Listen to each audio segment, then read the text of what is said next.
आपको बताया था इतना आपको सबको समझ में आ गया था ना? ये बिल्कुल बेसिक है। और एनसीईआरटी अगर आप खोल के देखोगे तो एनसीईआरटी में सबसे पहले यही बेस चल रहा है। तो आज इसी बेस को हम लोग आगे कंटिन्यू कर रहे हुए हैं और यहीं से हमारे क्वेश्चंस बनेंगे। ठीक है, चलो। तो कल मैंने आप लोगों को क्रिस्टलाइन सॉलिड्स की प्रॉपर्टी बताई थी। हमने आपको बोला था कि डायरेक्शन चेंज करने पर उसकी फिजिकल प्रॉपर्टी बदलती है, और ऐसी प्रॉपर्टी को हम लोग क्या कहते हैं? Anisotropic. Anisotropic in nature. Crystalline solids are anisotropic in nature. तो इसी को मैं आगे डिटेल में डिस्कस कर रहा हूँ। ठीक है, चलो। सो मैंने आप लोगों को ये प्रॉपर्टीज बता दी थी, पहला तो हमने बता दिया था, सबको क्लियर है ना? रेगुलर अरेंजमेंट, माइक्रोस्कोपिक व्यू दिखाया था ना? रेगुलर अरेंजमेंट याद रहेगा ना? वो पहली प्रॉपर्टी। दूसरी प्रॉपर्टी मैंने आपको बोला था कि it exhibit long range order. Long range order का मतलब क्या है? लॉन्ग रेंज ऑर्डर का मतलब क्या है? आपका जो पर्पल वाला था एटम, पर्पल के बाद वाइट, वाइट के बाद पर्पल, और ये कंटिन्यूसली चलता चला जाएगा। ठीक है, तो ऐसे कि सॉलिड जितने भी होते हैं वो सारे के सारे क्या कहलाते हैं? Long range crystalline solids. ठीक है, अब हमने ये दो आपको बताया। तीसरी मैंने आपको बोला था कि मान लीजिए आपके पास ये क्यूब है और इस क्यूब में से मैं एक छोटे से पार्ट को कट करूं। अब इससे ज्यादा छोटा तो आप कर नहीं सकते, इससे छोटा तो कर नहीं सकते। इस छोटे वाले मॉलिक्यूल को, छोटे वाले शेल को हम लोग क्या बोलते हैं? This is called unit cell. सो यूनिट शेल क्या होता है? Smallest unit of the crystal. Smallest unit of the crystal क्या कहलाता है? Unit cell. क्या इतनी बात क्लियर है? अगर मैं आपसे कहूं क्रिस्टल की डेफिनेशन क्या होगी? हाँ, एग्रीगेशन ऑफ यूनिट सेल बोल सकते हैं आप लोग, या इसी को क्या बोल सकते हैं? Repeating units of unit cell. Unit cell को आप क्या करते हैं? रिपीट करते जा रहे हो, तो जो क्रिस्टल बन रहा होगा वो क्या हो जाएगा आपके पास? परफेक्ट क्रिस्टल होगा। उसको हम लोग क्या बोलते हैं? लैटिस। लैटिस की डेफिनेशन क्लियर है सबको? इतना क्लियर है? तो हमने यही आपको दोनों चीजें बता दी हुई थी। क्लियर है? चलो, अब कुछ बेसिक क्वेश्चन है कल जो मैंने आपको बताया था। पहला क्वेश्चन क्या है? This is crystalline solids is homogeneous है और long range. Clear? Now the next is NaCl is this is crystalline. Done? Now the next is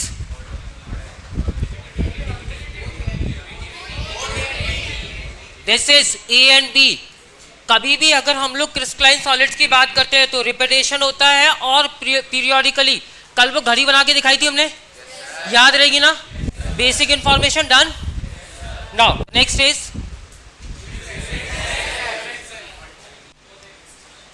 both A B नहीं।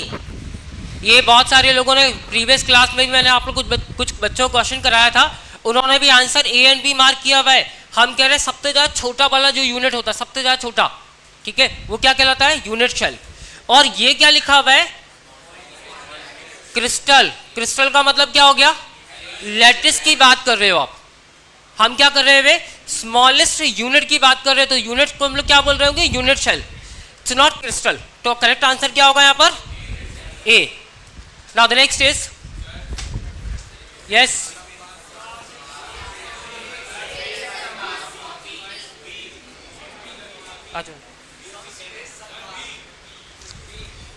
हमने क्या बोला हुआ है? मैट्रिक्स क्या होता है? जिसके पास कुछ स्पेस ऑक्यूपाई करे और मास भी हो। Clear? Next 3. Clear? Now the next is physical state of matter is a result of interplay of, मतलब वो जितनी भी आपने थ्योरी पढ़ी थी याद हो गई ना सबको? दोबारा तो नहीं करना ना? ठीक है, चलो। Now the next is intermolecular forces कौन कौन से हैं?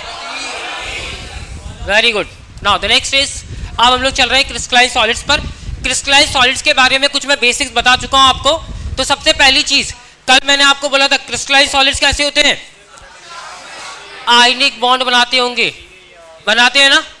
क्रिस्टलाइन सॉलिड कैसे होते हैं? Strong intermolecular forces. यस और नो?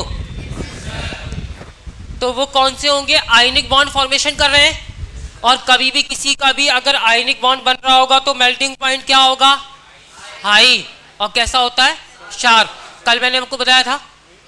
और मैंने आपको बोला था कि अगर आप एमॉर्फस की बात करते हैं तो एमॉर्फस कैसे होते हैं, वाइड रेंज। इसीलिए आप लोग ग्लास को, फाइबर को, ठीक है, तार को आप लोग क्या कर सकते हो, फोल्ड कर लेते हो, बेंड कर लेते हो। थोड़ा सा आपने हीट दिया और कैसा हो जाएगा वो, सॉफ्ट। सॉफ्ट मेल्ट नहीं होगा, सॉफ्ट हो जाएगा। सॉफ्ट होने के बाद उसको आप लोग शेप दे सकते हो। और जब आप उसकी अपर रेंज तक हीट करते हो तभी तो मेल्ट होगा, समझ गए ना। तो ये क्या होते हैं, क्रिस्टलाइन सॉलिड की में क्या हो गया प्रॉपर्टी, पहली प्रॉपर्टी क्या होगी, शार्प मेल्टिंग पॉइंट होगा। क्लियर है। अगर हम लोग आइस की बात कर रहे हैं तो आइस का मेल्टिंग पॉइंट क्या होगा, 0 डिग्री। ठीक है, क्लियर है ना। नाउ द नेक्स्ट इज, आप जरा देखो ध्यान से। मैंने कल आपको बोला था कि it property, physical property changes on changing the directions. जरा ध्यान से देखो, मैंने यहाँ पर क्या लिया है, 2 हेक्सॉ लिए हुए, एक ही लकड़ी है ना। क्या किया हुआ है, हम इस लकड़ी को कट कर रहे थे। अब जैसी लकड़ी को कट कर रहे हैं तो हमने क्या कि इन दोनों का डायरेक्शन बदला हुआ है।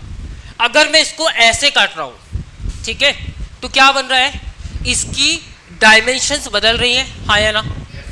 जैसा फिगर में आपको दिख रहा है तो आपको ऐसा लग रहा होगा कि यहाँ पर कुछ स्क्वायर का शेप बन रहा होगा, हाँ या ना। और यहाँ पर क्या होगा, अगर मैं इसी को ऊपर से इस तरीके से कट करूँगा तो क्या बनेगा, रेक्टेंगल बन रहा होगा ना, या हम कह सकते हैं क्यूबॉइड बन रहा होगा। अगर ये क्यूब बन रहा है तो ये क्या है, क्यूबॉइड बन रहा है कि नहीं बन रहा है। इसका मतलब है कि उनके फिजिकल पैरामीटर चेंज हुए। फिजिकल पैरामीटर चेंज हो गए तो उनकी प्रॉपर्टी बदलेंगी कि नहीं बदलेगी, बदलेगी ना। ऐसी प्रॉपर्टी क्या थी, एनाइसोट्रॉपिक। डन, समझ गए बात को। जरा देखो जरा ध्यान से। अब एक और चीज, मैंने एक और यहाँ पर क्रिस्टलाइन सॉलिड की प्रॉपर्टीज में एनाइसोट्रॉपिक को समझाने के लिए यहाँ पर एक क्रिस्टल लिया हुआ है डायमंड का, ठीक है। अब क्या करते हो, डायमंड के लिए क्या होता है, डायमंड के लिए क्या है, जरा ध्यान से देखो। अगर मैं डायमंड को यहाँ से देख रहा हूँ तो डायमंड से क्या होता है, डिफरेंट डिफरेंट कलर्स की कलर्स दिख रहे होंगे ना। अगर मैं देखूंगा, मैं इस डायरेक्शन देख रहा हूँ तो इस डायरेक्शन से देख रहा हूँ तो मुझे क्या दिख रहा होगा, इस डायरेक्शन से येलो कलर दिख रहा, हाँ या ना। अगर मैं इसको यहां से देख रहा हूं तो मुझे क्या दिख रहा है, ब्लू कलर। यहां से देख रहे होगे तो क्या हो गया, पर्पल ना। तो कलर्स क्या हो रहे हैं, बदल रहे हैं, यस और नो, प्रॉपर्टीज बदल रही है। तो ये प्रॉपर्टी, जब भी डायरेक्शन के साथ में कोई भी प्रॉपर्टी चेंज होती है तो क्या बोलते हैं, एनाइसोट्रॉपिक। अब समझ आ गया सबको। अब यही डेफिनेशन हमने लिखी हुई है। हमने क्या लिखा हुआ है, हमने आपको बोला हुआ है कि they are the many properties which have the different values in different directions. और क्या कहते हैं इनको हम लोग, एनाइसोट्रॉपी। क्या ये बात सबको समझ में आ गई, ये प्रिंटिंग एरर है, ठीक है, ये बात समझ गया ना। देखो हम इंग्लिश नहीं पढ़ाते तो समझ लेना इसको, एनाइसोट्रॉपी लिखा हुआ है वो, ठीक है। क्या इतनी बात सबको समझ में आई। क्यों हो रहा है वो, क्योंकि जैसे ही डायरेक्शन बदला, कलर बदला, डायरेक्शन बदला, शेप बदला। समझ गए बात को, क्लियर है ना। तो ये प्रॉपर्टीज किसकी है, क्रिस्टलाइन की। Done. Now the next is, अब क्रिस्टलाइन की प्रॉपर्टी मैं सारी एक साथ दिखा रहा हूं, याद हो गई ना। पहली property sharp melting point, definite heat of fusion, clear. Next is anisotropy, crystalline solids.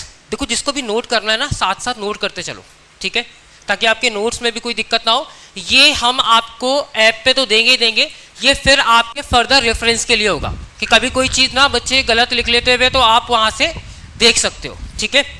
तो जरा ध्यान से देखो, दूसरी प्रॉपर्टीज याद हो गई। तीसरी प्रॉपर्टी अच्छा दो ही है, सॉरी, ये थी एनाइसोट्रॉपी, ठीक है। और इसके बाद एनाइसोट्रॉपी में फिजिकल प्रॉपर्टीज में कौन कौन सी चीज आ रही है, refractive index, dielectric constant, electrical conductance, ठीक है। क्लियर है, इतना सबको क्लियर है। नाउ आप देखो जरा डायरेक्शंस, ये कल मैंने आपको बता दिया था। मैं क्या कर रहा हूं, ऐसे कट कर रहा हूं। जैसे मैं ऐसे कट करूंगा तो क्या होगा, पहले बी काटा, ए बी ए, प्रॉपर्टी बदली। अगर मैं इसको ऐसे कट करूं तो क्या हुआ, सारे ए कटे, या मैं इसको ऐसे कट करूँ सारे बी, ठीक है ना। तो इसका मतलब क्या हो रहा है कि आप जब डायरेक्शन बदल रहे हैं तो ऑब्वियस सी बात है जो एटम्स इसके साथ कनेक्टेड थे उन एटम्स की प्रॉपर्टीज में चेंजेस आ रहे होंगे। ऐसी प्रॉपर्टीज थी हमारी एनाइसोट्रॉपी। तो ये बात सबको याद हो गई, ये बात कल मैंने समझा दी थी। यहां देखो आइसोट्रॉपी की बात कर रहे हैं हम, आइसोट्रॉपी। अब आइसोट्रॉपी की अगर हम बात करते हैं तो isotropy is the properties of amorphous solid. अब तुम कहोगे एमॉर्फस क्या था? क्रिस्टलाइन का उल्टा, मतलब disordered arrangement. Crystalline solid is ordered arrangement, regular arrangement, homogeneous arrangement, हाँ या ना। एमॉर्फस क्या होगा? उल्टा। डन। दूसरी बात, क्रिस्टलाइन सॉलिड्स कैसे थे? लॉन्ग रेंज ऑर्डर, ये क्या होंगे? Short range. Amorphous is short range order. उसका मेल्टिंग पॉइंट कैसा था? शार्प। इसका कैसा होगा? वाइड। वो एनाइसोट्रॉपी था, तो ये क्या होगा? आइसोट्रॉपी। अब आइसोट्रॉपी का मतलब क्या है? प्रॉपर्टी नहीं बदलेगी। अब इस कांच के टुकड़े को लो, ठीक है, इस कांच के टुकड़े को तुम ऐसे काटो, तुम इसको ऐसे काटो, क्या उसका रिफ्रैक्टिव इंडेक्स बदला? वो तो सेम ही है, हाँ है ना। इसका रिफ्रैक्टिव इंडेक्स कितना था? 1.5। डायरेक्शन बदलने पर रिफ्रैक्टिव इंडेक्स नहीं बदला। क्या ये बात क्लियर है? तो जब चेंजेस नहीं होते तो इसको क्या बोलते हैं? आइसोट्रॉपी। डन। अब जरा इसी की मैं एक फिगर और दिखा रहा हूं आपको, जरा ध्यान से देखो। ये तुमने सब लोगों ने ना स्कूल में किया था, करते थे ना। ये स्कूल में बहुत 9th-10th लेवल पे बहुत करवाते हैं, फिजिक्स में प्रैक्टिकल करवाते हैं। आप नहीं करवाते क्या? चलो ठीक है, नहीं करवाया था ना, वो हमारा टॉपिक नहीं है। आप मुझे बताओ, अगर मैं यहाँ से कहूँ, तुम लोग क्या करते थे? यहाँ से देखते थे, ठीक है, और यहाँ से ये जो रेज बन रही है, ये रेज ऐसी बन रही है। अगर मैं इसको यहाँ से देखना शुरू कर दूं तो रेज तो ऐसे ही जा रही होगी ना, हाँ या ना। क्या प्रॉपर्टी बदली? नहीं बदली ना। आप इस ग्लास के टुकड़े को ऐसे रख के देखो या ऐसे देखो, क्या उसका फिजिकल नेचर बदला? क्या हुआ? ये आइसोट्रॉपी। समझ गए? क्लियर है? यस। अब हमने आइसोट्रॉपी एनाइसोट्रॉपी की है। देखो मैं बार बार ना स्लाइड में ये चीज लिख रहा हूं। ये आपकी जो मैंने डेफिनेशन लिखी हुई है ना, बोर्ड एग्जाम में आई हुई है, और आप सभी लोगों को सीबीएसई का एग्जाम्पलर आता है, पता है ना सबको। एग्जाम्पलर में ये दोनों डेफिनेशंस ना पूछी हुई है, ठीक है। तो हमने क्या बोला हुआ है? सिंपल से वे में हमने बोला एनाइसोट्रॉपी का मतलब क्या था?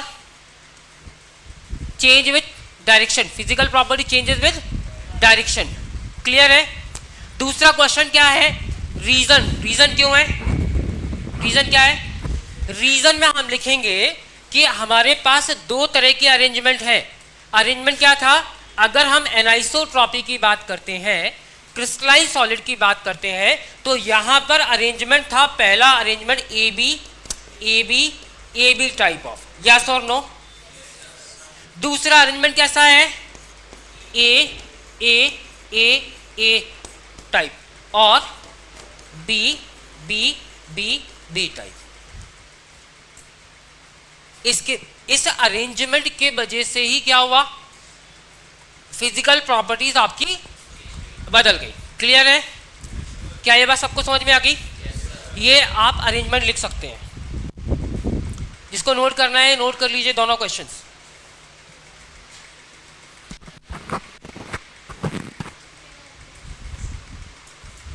अब देखो, जो आज की क्लास में हम पढ़ रहे हैं, अगर ये चीज आपको समझ में आ गई ना, तो आगे के लिए सॉलिड स्टेट आपके लिए बहुत इंटरेस्टिंग होगा, क्योंकि थोड़ा चैप्टर डिफिकल्ट है। 3 डायमेंशनल ज्योमेट्रीज को आपको समझना पड़ेगा। जब भी आप सॉलिड स्टेट पढ़ोगे ना, तो सॉलिड स्टेट में हमेशा याद रखना, इस रूम को आपको प्रॉपर तरीके से एनालिसिस करनी है। क्या देखो, मैंने अभी आपको क्या बताया था? हाँ, एनिसोट्रॉपी के लिए ना, तो मैंने आपको बोला था ये ए है, ए के बाद कौन सा था बी, बी के बाद कौन है ए के बाद बी। यहाँ पर भी क्या था, यहाँ पर क्या आया बी, यहाँ क्या था ए, यहाँ क्या होगा बी, यहाँ क्या हुआ ए। उसके बाद यहाँ क्या था ए, यहाँ क्या था बी, ये बी है ये ए है।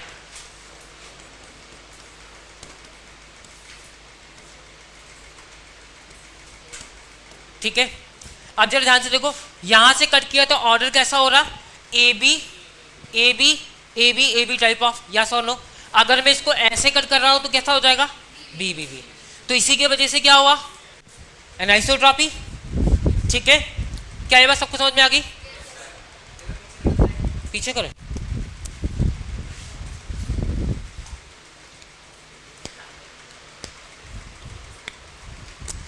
कुछ जल्दी तो नहीं हो रहा ना, चलेगी ना इतनी स्पीड,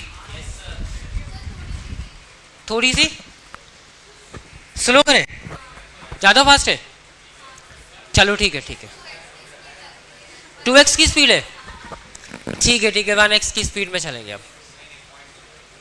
ये मैं कल पढ़ा चुका था इसीलिए मैं 2x की स्पीड में था, कल मैंने बता दिया था ना, नहीं कल भी 2x की स्पीड में थे, चलो ठीक है और स्लो करते हैं।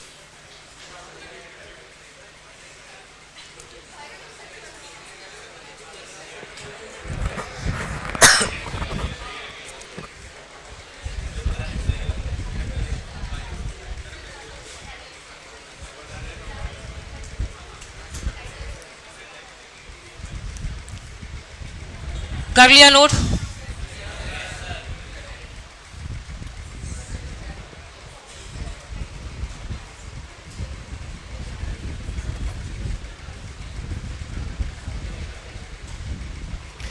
देखो जो जो पॉइंट्स आपको लगते हैं इंपॉर्टेंट आप लोग लिखते जाइएगा, ठीक है, ताकि आपके लिए नोट्स बनते जाएंगे, बाकी पीडीएफ तो आपको मिल ही जाएगी।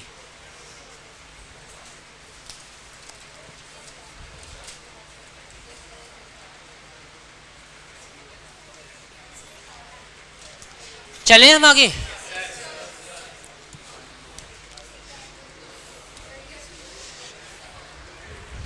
अब हम लोग बात कर रहे हैं टाइप्स ऑफ, मैंने आपको बोला था type of crystal that do not show anisotropy. क्यों?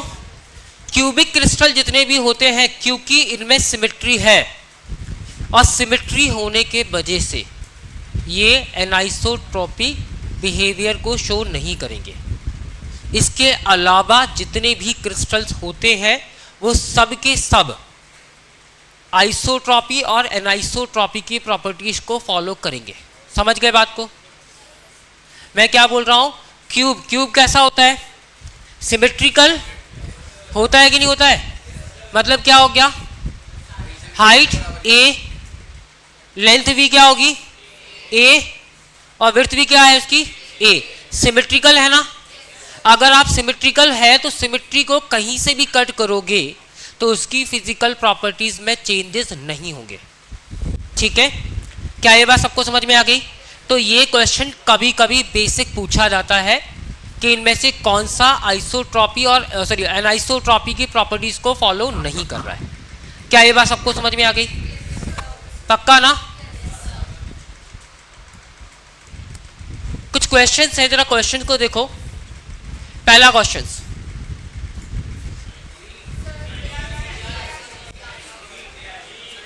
so which of the following is not the property of crystalline solid? अगर ये एनाइसोट्रॉपी को फॉलो कर रहा है तो आइसोट्रॉपी नहीं होगा, तो करेक्ट आंसर क्या होगा? क्लियर सबको? Now the next is properties of crystals, crystalline solids. अब यहां से हमारा एक्चुअली चैप्टर स्टार्ट हो रहा है। ये तो सब इंट्रोडक्शन था, ठीक है। क्रिस्टलाइन सॉलिड्स क्या क्या होते हैं, कितने टाइप्स के होते हैं, जरा ध्यान से समझो, ठीक है। ये सब नोट करते जाना। और सबसे पहले में क्रिस्टलाइन सॉलिड्स की प्रॉपर्टीज मैंने आपको ये सारी बता दी हुई है। इसमें एक नई प्रॉपर्टी यहां पर मैंने ऐड करी हुई है। मैं कह रहा हूं क्रिस्टलाइन की बात करें तो क्रिस्टलाइन सॉलिड कैसे होते हैं? आइसोमॉर्फस। अच्छा, आइसोमॉर्फस क्या पता है आप लोगों को क्या होता है?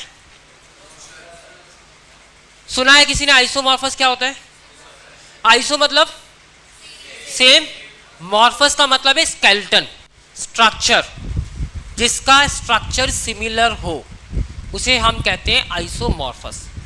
अच्छा, बहुत बार ना अगर आप देखोगे तो जेईई मेंस में और अगर हम नीट की बात करते हैं तो कुछ क्वेश्चन ना बहुत कॉमन है। अगर आप पास्ट ईयर्स के पेपर देखोगे ना तो कम से कम नहीं तो लास्ट 10 इयर्स में कम से कम 5 बार क्वेश्चन आया हुआ है आइसो इलेक्ट्रॉनिक स्पीशीज का, कम से कम 5 बार आया हुआ है। और लास्ट 10 साल की बात करूं तो कम से कम 3 बार क्वेश्चन ये भी पूछा जाता है कि इनमें से कौन से आइसोमॉर्फस है। चैप्टर आपका 11th में 1 था some basic concept. Some basic concept में एनसीईआरटी में अगर आप देखेंगे तो तीसरे या चौथे पेज पर एक लॉ दिया है। आपने मल्टीपल लॉ ऑफ प्रोपोर्शंस पढ़े थे ना, फिर आपने एक पढ़ा था वहां पर law of isomorphism. Law of isomorphism क्या होता है? आइसोमॉर्फिज्म का मतलब हो रहा है आइसो मतलब सेम, स्ट्रक्चर सिमिलर बने। तो हमें क्या सिखाया जाता था? हम लोग बेसिक लेवल पर, क्योंकि हम उस टाइम ना क्रिस्टल्स की ज्योमेट्री नहीं जानते हैं, तो हमें क्या सिखा दिया जाता था? हमें सिखाया जाता था कि जैसे अगर मैं बात करूं ZnSO4 की, अगर मैं बात कर रहा हूं तो ZnSO4 का आइसोमॉर्फस है MgSO4। ठीक है, ये हमारे आइसोमॉर्फस थे। कैसे आइसोमॉर्फस आ रहे हैं?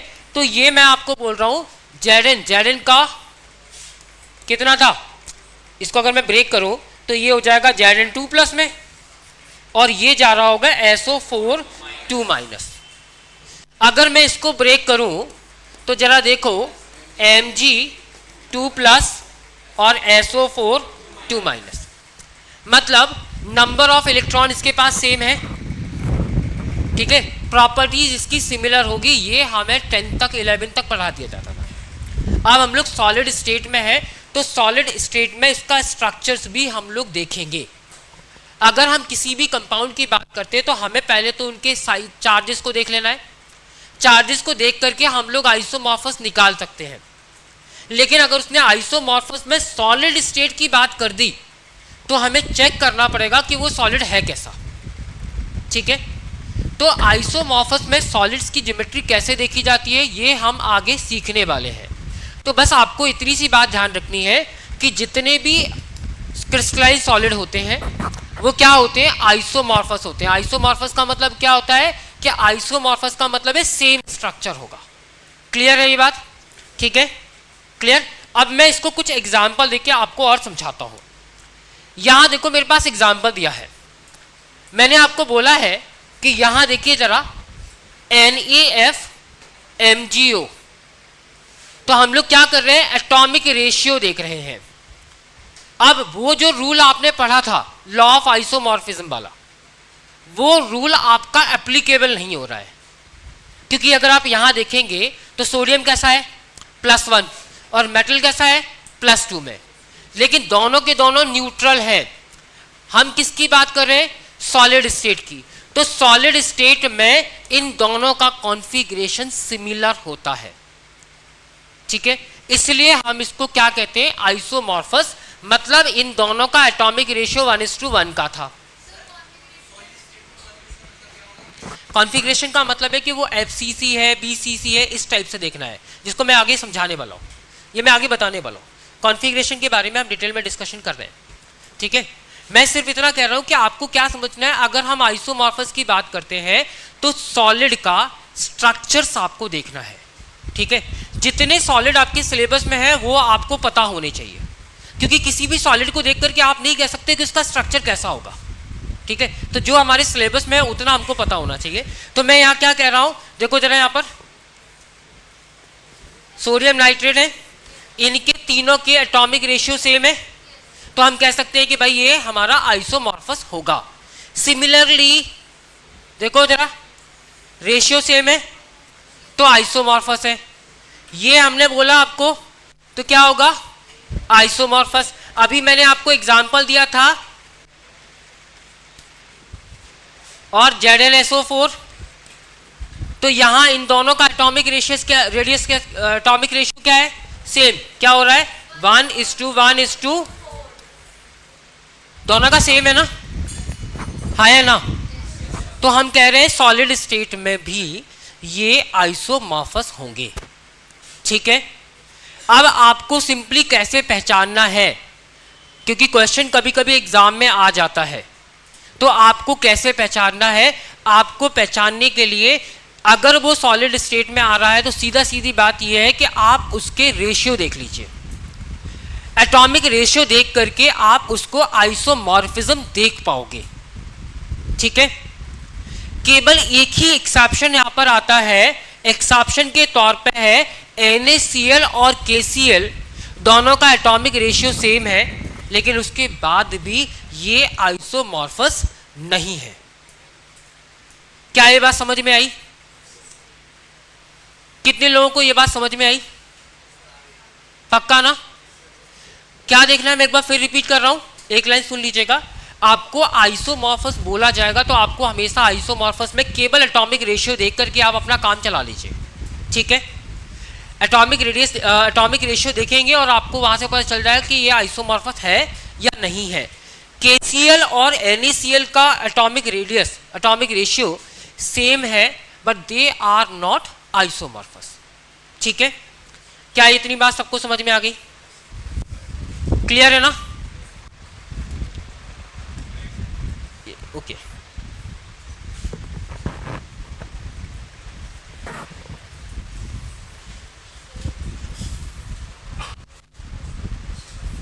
हाँ,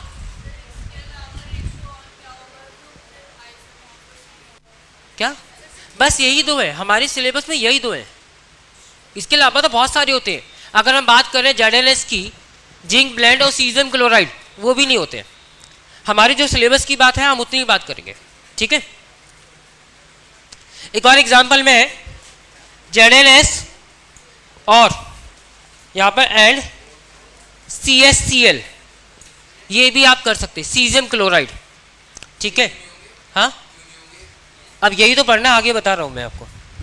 क्यों का जवाब आपको आगे मिलेगा, ठीक है। समझ आ गई? क्या एक्सेप्शन समझ में नहीं आया? यही तो मैं आगे पढ़ना चैप्टर में। अभी तो फिलहाल में आपको इतना देखना है कि ये एक दूसरे के आइसोमॉर्फस नहीं है। क्यों नहीं है ये मैं आपको आगे बता रहा हूं।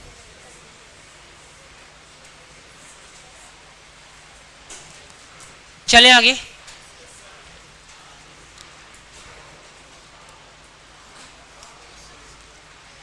अब देखो यहां पर हमने एक प्रॉपर्टी क्रिस्टलाइन की और ऐड की हुई है। ये तीन तो सेम थी, तीन सेम थी, आया ना। अब यहां पर एक और चीज आ गई हुई है, this is polymorphous. Some of the crystalline solids are polymorphous in nature. Polymorphous मतलब क्या होता है?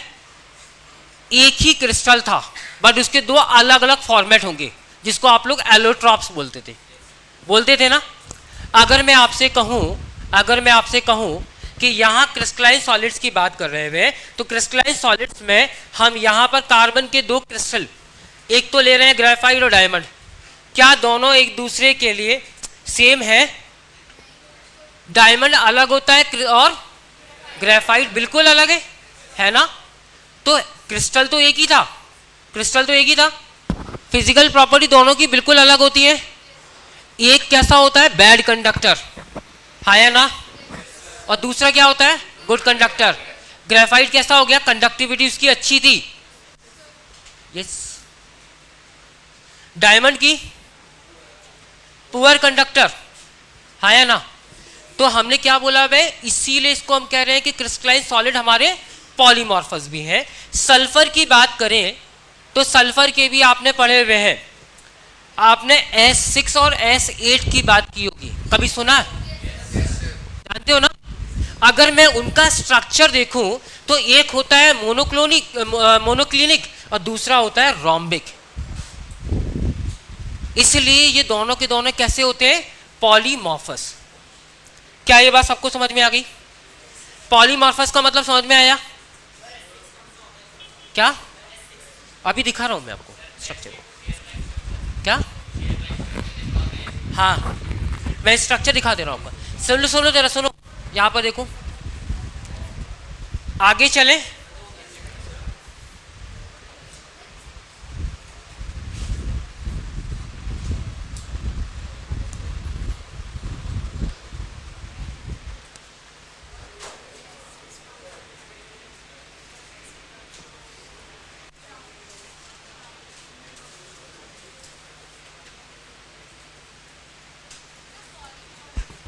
पॉलीमॉर्फस, पॉली मतलब क्या हो रहा है? एक ही क्रिस्टल के दो अलग अलग स्ट्रक्चर है। तो कार्बन का ही क्रिस्टल, कार्बन का ही क्रिस्टल है ना, लेकिन कार्बन के क्रिस्टल के दो अलग अलग फॉर्मेट। आइसोमॉर्फस दो अलग अलग सॉलिड्स को आप बोल रहे हो। हमने क्या बोला? याद सुनो, हाँ यहाँ देखो, मेरे बात ध्यान सुनो जरा। अगर मैं आपसे कहूँ MgSO4 और ZnSO4, तो आप क्या कर रहे हो? दो अलग अलग सॉलिड्स में जब कंपैरिजन करा रहे थे तो आपने क्या बोला? ये दोनों आइसोमॉर्फस है। अगर मैं सिर्फ एक ही ले लूं, क्रिस्टल एक ही है, इस क्रिस्टल के दो अलग अलग फॉर्मेट है। बात समझ आई ना? आप क्या कर रहे हो? दो अलग अलग चीजों को कंपेयर करा रहे हो तो आपने आइसोमॉर्फस बोला। एक ही चीज के दो अलग अलग, समझ गए ना? क्या ये बात समझ में आई? पक्का सभी लोगों को? यस।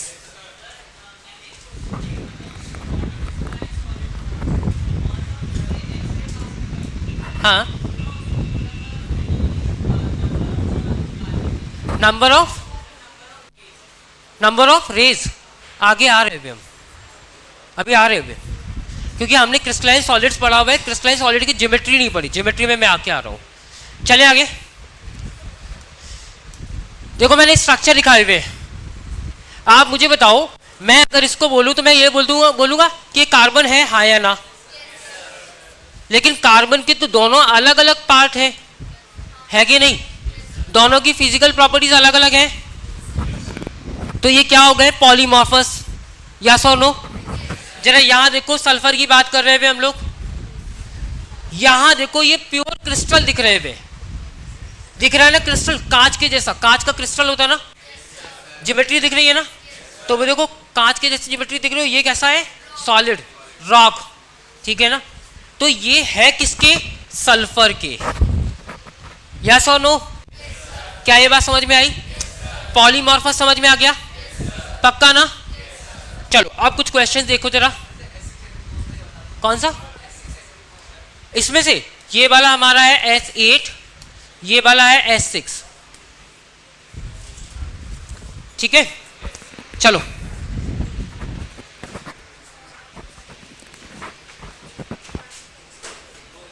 हो गया। Now the next is, yes, पीछे वाले लोग। क्रिस्टलाइन सॉलिड्स आर एनाइसोट्रॉपिक होते हैं, यस और no? Isomorphous, polymorphous. Now the next is, next question,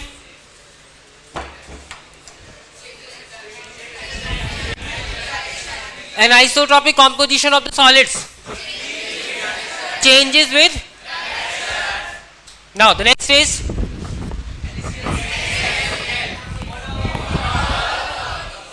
अरे मैंने आपको क्या बताया? क्रिस्टलाइन सॉलिड्स में आपको आयनिक बॉन्ड देखो, सारे आयनिक है ना? तो सारे आयनिक बन रहे हो तो इसका क्रिस्टलाइन तो होंगे ही होंगे। क्लियर है? कितने लोगों को आयनिक बॉन्ड नहीं पता?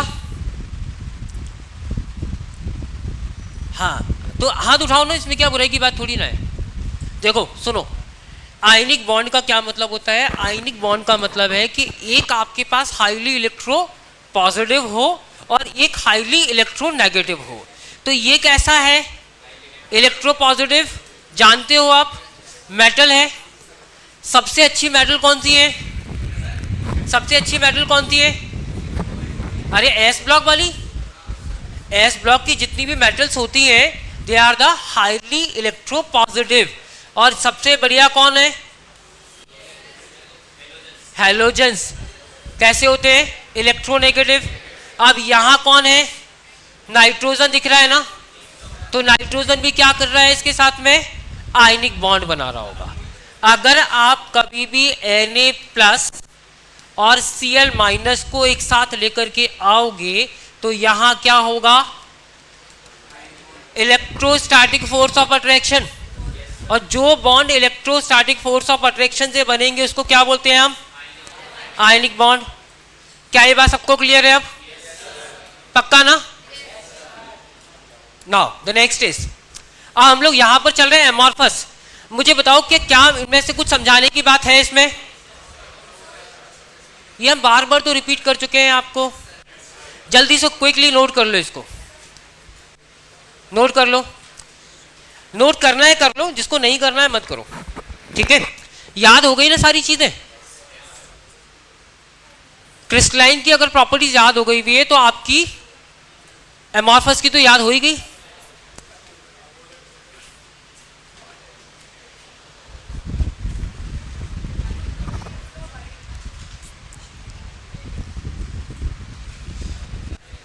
नो शार्प मेल्टिंग पॉइंट मतलब वाइड रेंज, ठीक है? यहां देखो ये बात मैंने लिखा हुआ है, देखो क्लियरली क्या लिखा है? On increasing the temperature amorphous solid generally क्या होते हैं? सॉफ्ट हो जाते हैं। तुम एक काम करो, फाइबर लेकर के आओ और जाओ उसको जलाओ, तो जलने से पहले क्या होता है? सॉफ्ट हो जाएगा। और सॉफ्ट करने के बाद इसको कैसा भी शेप दे दो, और अगर तुमने इसको ज़्यादा टेम्परेचर कर दिया तो वो मेल्ट हो जाएगा। और मेल्ट कैसा होता है? थ्रेड लाइक स्ट्रक्चर, थ्रेड से बनते हैं ना उसके। मेल्ट होने के बाद उस फाइबर को ऐसे खींच दो तो थ्रेड बनेंगे। So this is the example of amorphous. Clear है? सबको क्लियर? आइसोट्रॉपिक बात क्लियर है ना? पक्का? जल्दी से नोट करो जिसको नोट करना है।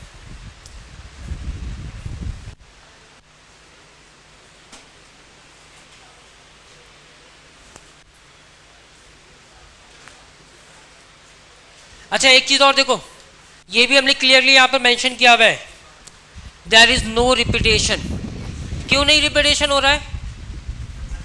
क्योंकि होमोजीनियस नहीं है, इर्रेगुलर अरेंजमेंट है। रेगुलर अरेंजमेंट में रिपीटेशन होता है, this side is no repetition, ठीक है? हो गया? सबका हो गया?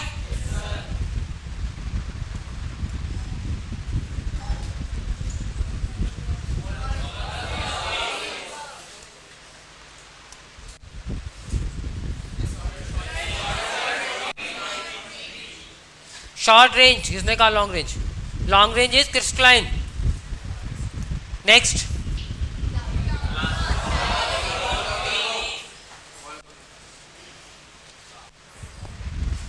नेक्स्ट आप देखो यहां से चल रहे हैं हम लोग, आप चल रहे हैं क्लासिफिकेशन ऑफ क्रिस्टलाइन सॉलिड, ठीक है?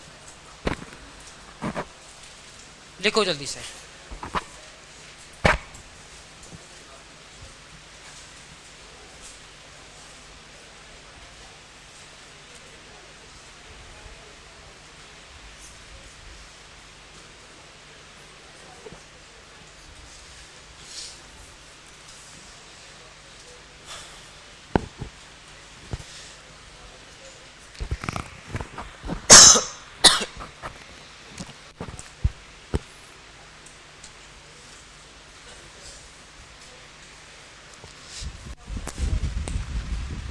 मॉलिक्यूलर सॉलिड समझते हो?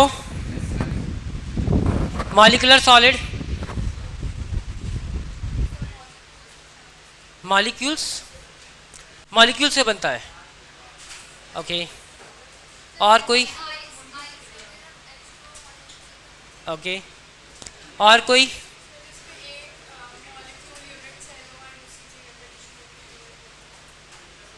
कुछ और? पहली बात ध्यान सुनो, हम जब भी ना मॉलिक्यूलर सॉलिड्स की बात कर रहे होंगे तो हमें क्या करना है? सिंपल वे में ये जितने भी सॉलिड्स होंगे ना, ये नाम के सॉलिड है।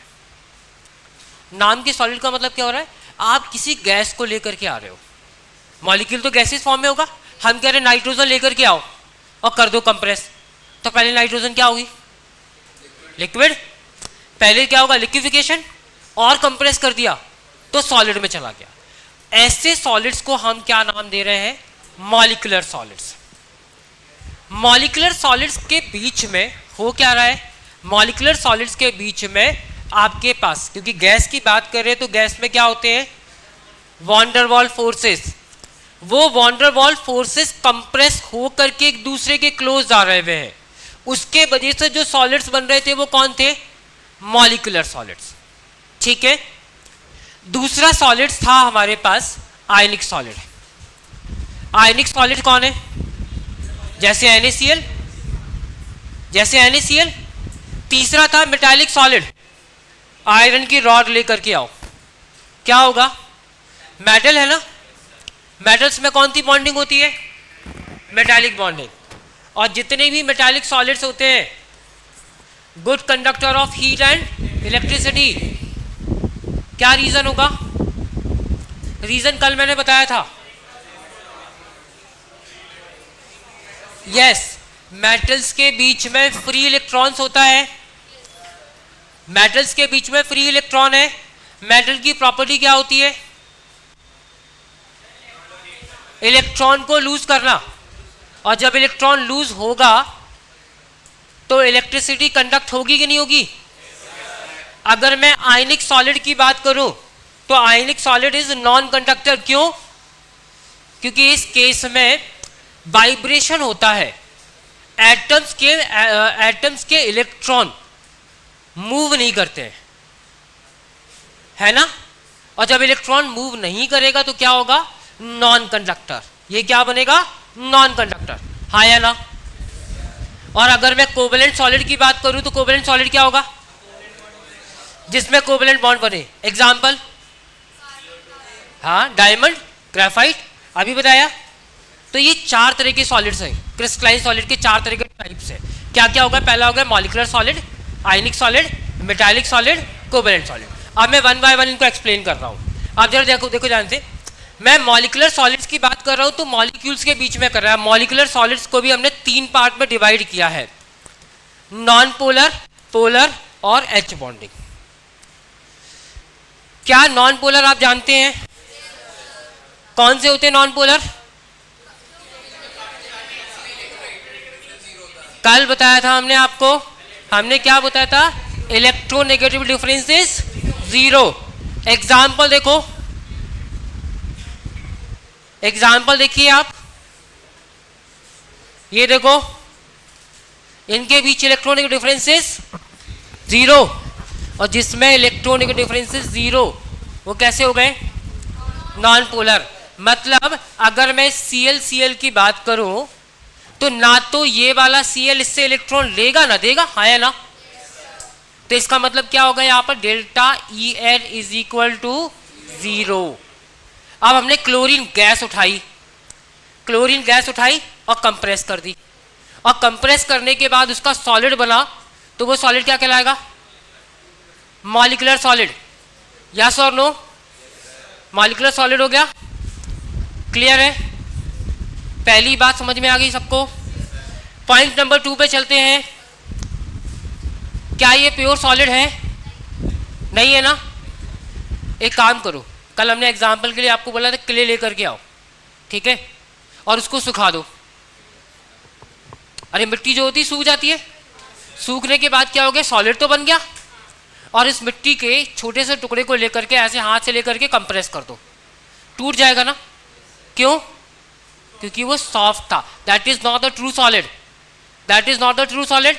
तो जितने भी ट्रू सॉलिड नहीं होंगे वो कैसे होंगे, सॉफ्ट। तो ये जो गैस थी, इस गैस को आपने सॉलिडिफाइड तो कर दिया, लेकिन उनके बीच में बॉन्डिंग स्ट्रांग तो थी नहीं, तो क्या होगा, सॉफ्ट, हाँ या ना। और non conductor of electricity, non conductor of electricity सही है बात? क्यों? फ्री इलेक्ट्रॉन ही नहीं है।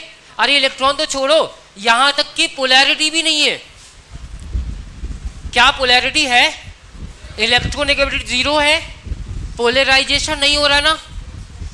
जब पोलराइजेशन नहीं होगा तो क्या हो गया? Non conductor.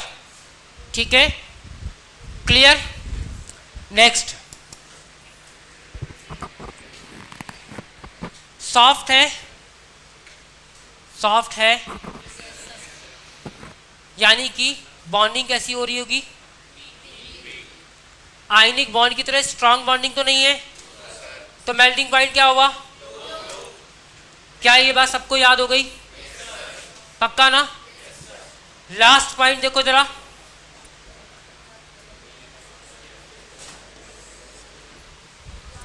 क्या ये बात सबको समझ में आई? लास्ट वाली लाइन, कोई मुझे इसका मतलब समझा सकता है?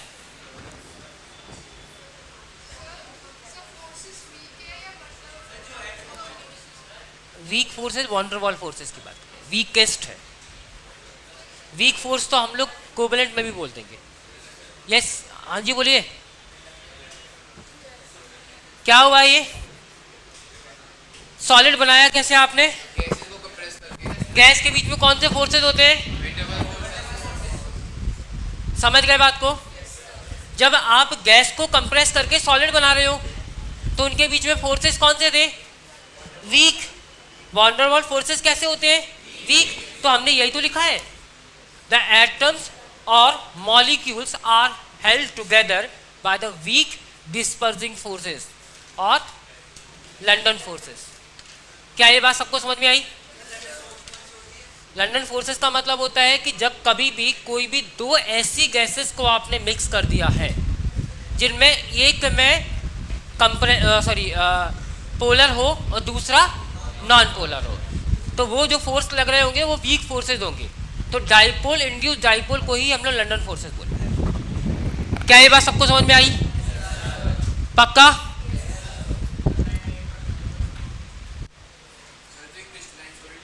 क्या? हाँ, ये this is type of crystalline ना, ये क्योंकि क्रिस्टल से ही बन रहे हैं, क्रिस्टल के फॉर्मेट में हो गए। एक बात सुनो जरा, फिटकरी देखी है? कितने लोगों ने देखी है? क्रिस्टल जैसे क्रिस्टल समझते हो ना?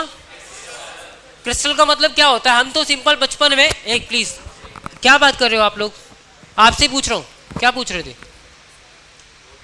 हाँ, नहीं आप तो सुन रहे थे, ये क्या बता रहे थे आपको?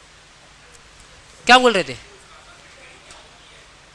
फिटकरी क्या होती है? चलो ठीक है, कोई बात नहीं। हाँ, एक ही तो होती है, और कौन सी होती है? हाँ, वो देखो उसने बता दिया है। अरे यस, वही वही वही एलम, जिसको तुम लोग ना सीबीएसई वाले एलम के नाम से जानते हैं। आप ये बताओ, अच्छा सुनो एक बात, मेरी बात सुनो, बस बस ठीक है ठीक है। अरे तुम लोग बड़े शहर से हो, तुम लोग पढ़े लिखे लोग हो, हम लोग तो क्या थे, छोटे छोटे शहरों में, हमें तो कुछ पता होता नहीं था। क्रिस्टल व्रिस्टल, हमसे कोई कहते क्रिस्टल, तो क्रिस्टल पता क्या जानते थे हम लोग? तुमने पहले वो देखे ना, ये जो अपने लाइट्स आती है ना, झूमर जिसको बोलते हैं हम लोग, जानते हो ना?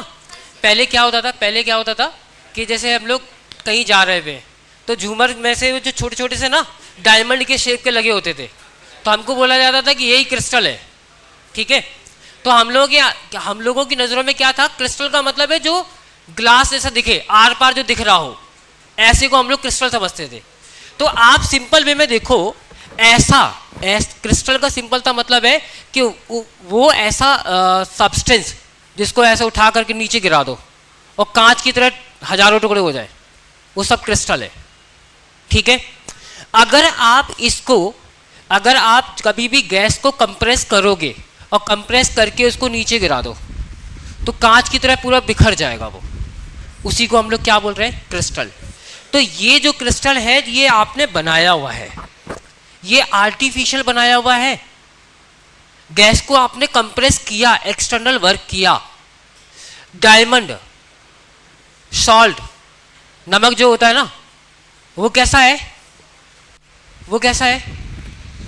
ओरिजिनल क्रिस्टल है, आपने नहीं बनाया ना, समझ गए ना। तो मॉलिक्यूलर क्रिस्टल जो भी होंगे वो कैसे हो रहे हुए, आपने बनाए हुए, आपने कुछ फोर्स लगाया उसके वजह से बना। इतनी बात सबको समझ में आ गई। अब दूसरा आता है पोलर। पोलर यस,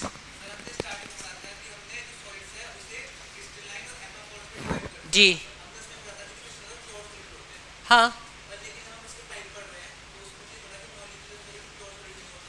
क्या जी, हमने आपको उस टाइम भी बोला था क्रिस्टलाइन में स्पेशली एक लाइन, किसी ने मुझे कल टोका भी था, किसी ने मुझे टोका था इस चीज को, तो मैंने आप बोला था क्रिस्टलाइन आयनिक सॉलिड। अगर मैं बोल रहा हूं प्योर सॉलिड की बात, तो प्योर सॉलिड केवल क्रिस्टलाइन आयनिक फॉर्म में होगा। अगर हम मॉलिक्यूलर की बात करें तो वो क्रिस्टलाइन ट्रू हो भी सकता है और नहीं भी हो सकता, समझ गए ना। दूसरा पोलर, नॉन पोलर समझ में आया।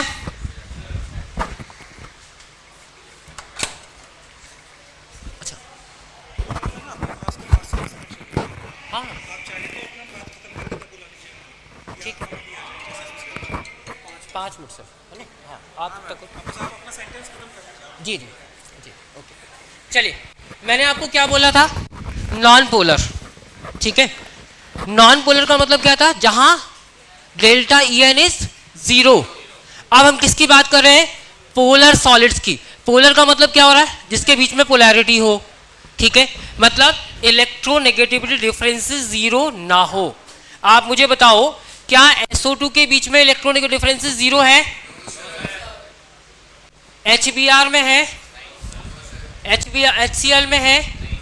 अब हम क्या कर रहे हैं, इनके बीच में पोलैरिटी डेवलप कर रहे हैं, क्यों, क्योंकि अगर हम HCl की बात करेंगे तो ये ज्यादा इलेक्ट्रोनेगेटिव है, इसने इलेक्ट्रॉन को विड्रॉ किया, slightly negative slightly positive charge, हाँ या ना।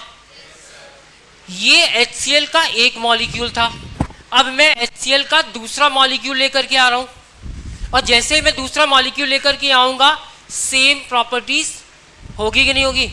आप क्या कर रहे हो, आप गैस को कंप्रेस कर रहे हो, जैसे ही गैस को कंप्रेस करोगे तो क्या होगा, ये दोनों मॉलिक्यूल एक दूसरे के क्लोज आएंगे, यस और नो।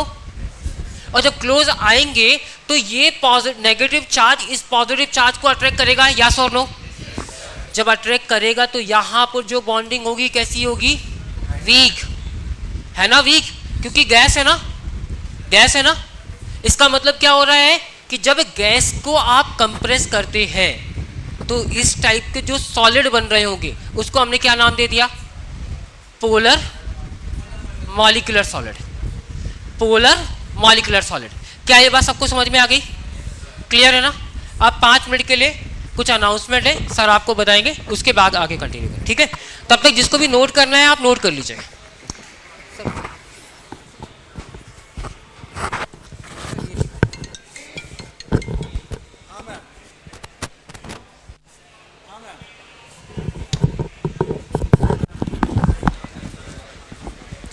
हेलो बच्चों, कैसी पढ़ाई चल रही है आप लोगों की। आज थर्ड डे है क्लास का। Yes sir. क्लासेस मज़ेदार चल रही हैं। Yes sir. कोई इश्यूज़ किसी टाइप के। No sir. देखो, अपनी AC ना चल रहा हो देख लेंगे, बाकी सब तो देख लेंगे। पढ़ने में तो कोई दिक्कत नहीं आ रही है ना, अपने तीनों सब्जेक्ट मस्त चल रहे हैं, ठीक है। डाउट्स वगैरह अपनी एक डाउट सेल बन जाएगी तो डाउट का टाइम टेबल भी आप लोगों को मिलने लगेगा। अभी तो चैप्टर बिगिन हुआ है ना। तो जैसे होता था ना हर साल की, भाई पहले हम लोग फर्स्ट पेज ऑफ रजिस्टर बड़ी सुंदर राइटिंग में लिखते थे और उसके बाद दोबारा से वही हो जाता था। उल्टा करना है, पहले कितना भी गंदा लिखना है लिख लो, बाद वाले पेज सारे अच्छे होने चाहिए, है ना। तो पहले जो 2-4-5 दिन हैं वहाँ मस्ती कर लो, कोई दिक्कत नहीं है। लेकिन अपन जैसे जैसे एग्ज़ाम के नज़दीक पहुँचते जाएंगे वैसे वैसे अपना ग्राफ ऊपर बढ़ना है, ठीक है। तो बहुत से लोगों में अभी बहुत जोश है, डाउट कब होंगे सर, डाउट सेल कब बनेगी। भाई आज मिले ना मिले कल होनी चाहिए, और कल उस वक्त तुम्हारे पास डाउट्स भी होने चाहिए, ठीक है। तो एनी हाउ बच्चों, क्लासेस आपकी अच्छी चल रही हैं, बहुत बढ़िया है। कभी भी आपको किसी भी टाइप का कंसर्न आता है अपनी एकेडमिक्स को लेकर, सबसे पहले आपको अपने फैकल्टीज़ तक ही पहुंचना है ना। वो तुम्हारी क्वेरीज़ को रिजॉल्व करेंगे, तुम्हारी समस्याओं को समझेंगे, उन्हें सुलझाने की कोशिश करेंगे। स्टिल कोई प्रॉब्लम आपकी अनरिजॉल्व रह जाती है एकेडमिक्स को लेकर, कम डायरेक्टली टू मी। ठीक है, I am the JEE head here, पूरा मतलब जेई में सारे वो हैं, तो कोई भी प्रॉब्लम है, बट मुझे ये श्योरिटी चाहिए होगी कि पहले आपने अपनी प्रॉब्लम को अपने कंसर्न टीचर से एक बार डिस्कस किया हुआ है। आपको सॉल्यूशन नहीं मिला उसके बाद आइएगा। आज हम आप लोगों से मिलना आए हैं एक चीज़ को लेकर कि आप लोगों का ये जो बैच है ये है LJ102EA, सब लोग जान रहे हैं बात। ऐसे कितने बच्चे हैं जिनको ऐप एक्सेस मिल चुका है 102EA का? काफ़ी लोग हैं। अब ये बताओ ऐसे कितने बच्चे हैं यहाँ पर जिनको अभी तक एक्सेस नहीं मिला है 102EA का? ये हैं सर वो बच्चे। आप सब लोगों को बैच ऐसा भी है क्या आपको 102EA की जगह किसी और बैच का एक्सेस मिला हुआ है? उनका नाम नोट कर लीजिए। आप सभी लोगों का बैच, आप सभी न्यू स्टूडेंट्स हैं, कोई कैरी फॉरवर्ड वाला तो नहीं है? मतलब जो पहले हमारे साथ 11th क्लास में जुड़ा हुआ था ऑफलाइन मॉडल में, चाहे यहाँ पर पाठशाला में या किसी और सेंटर से ट्रांसफ़र होकर आया हो, ऐसा तो कोई बच्चा नहीं है ना? सारे नए एडमिशन्स हैं, ठीक है। तो आप सभी लोगों को बेटा इस 102EA में ही रहना है। इन केस किसी भी बच्चे के साथ ऐसा हुआ है कि उसे कोई और बैच अलॉट हो गया है या उसका बैच एक्सेस, ऑनलाइन एक्सेस जो आता है वो किसी और बैच का आ गया है, तो let us know, in one shot we will resolve all. हो क्या रहा है अभी कि कभी एक बच्चे का पता चल रहा है, कभी एक और बच्चे का पता चल रहा है। तो जो भी ऐसे बच्चे हैं जिनको किसी और बैच का एक्सेस मिल गया है 102EA की जगह, पहले वो अपने नाम लिखा दीजिए। हैं कोई ऐसे? आपको किस बैच का एक्सेस मिला हुआ है? मंजिल का। मंजिल तो ऑनलाइन वाला हो गया ना। अभी ऑफलाइन में कोई 101, 102 ऐसा कोई एक्सेस मिला है? नहीं। विद्यापीठ के किस कोई एक्सेस मिला है आपको? वो तो ऑनलाइन वाला हो गया, वो तो डिफरेंट है। एनी अदर कोई? देखो अपने 2-3 ही बैच है, मैं बता देता हूँ। LJ मतलब लक्ष्य जेई, जो भी आपका बैच स्टार्ट होगा 12th वाला बैच को हम लोग लक्ष्य बैच बोलते हैं। जे मतलब जेई, राइट। इवनिंग में हमारे 3 बैचेस हैं।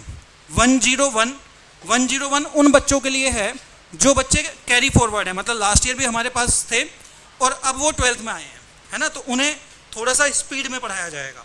तो यदि आपके साथ वो स्पीड मेंटेन कर ली गई तो दिक्कत हो जाएगी, आपको थोड़ा सा हम लोग और भी बेसिक्स उठाएंगे ऊपर, है ना। तो यहाँ पर एक्स्ट्रा क्लास ज़्यादा भी हो सकता है वहाँ कुछ कम हो, राइट। तो इस चीज़ का हम लोग ध्यान रखते हुए चलेंगे कि ये हमारे वो बच्चे हैं जिन्होंने 11th नहीं पढ़ा है, तो थोड़ा सा डिफरेंस आ सकता है यहाँ पर। इसीलिए हम चाह रहे हैं नए बच्चे हमारे सारे एक साथ हो। ऐसा कोई भी स्टूडेंट जिसको ऐप में 101EA, LJ101EA का एक्सेस मिला हो, आप हैं, आपको 101EA का एक्सेस मिला हुआ है, आप अपना नाम बता दीजिए। सार्थक सिंह, एक बार नाम नोट कर लीजिए। बेटा एक पेपर दे देंगे आप? हम पेपर, वैसे तो अटेंडेंस भी है अपने पास, ये इनके पेपर पे लिख लीजिए। सार्थक सिंह सर 5 से 10 मिनट लेंगे। हम चाह रहे हैं कि एक ही बार में ना बच्चों की ये वाली प्रॉब्लम्स रिजॉल्व कर दें, हाँ। क्योंकि हो क्या रहा है ना, अभी आप एक एक करके आ रहे हैं, हमने सोचा कि आप एक ही जगह बैठे रहें, हम ही आपके पास आ जाते हैं। हाँ ये है LJ102, इनको अलॉटेड है, हाँ ठीक है सर, इनको अलॉटेड है 101।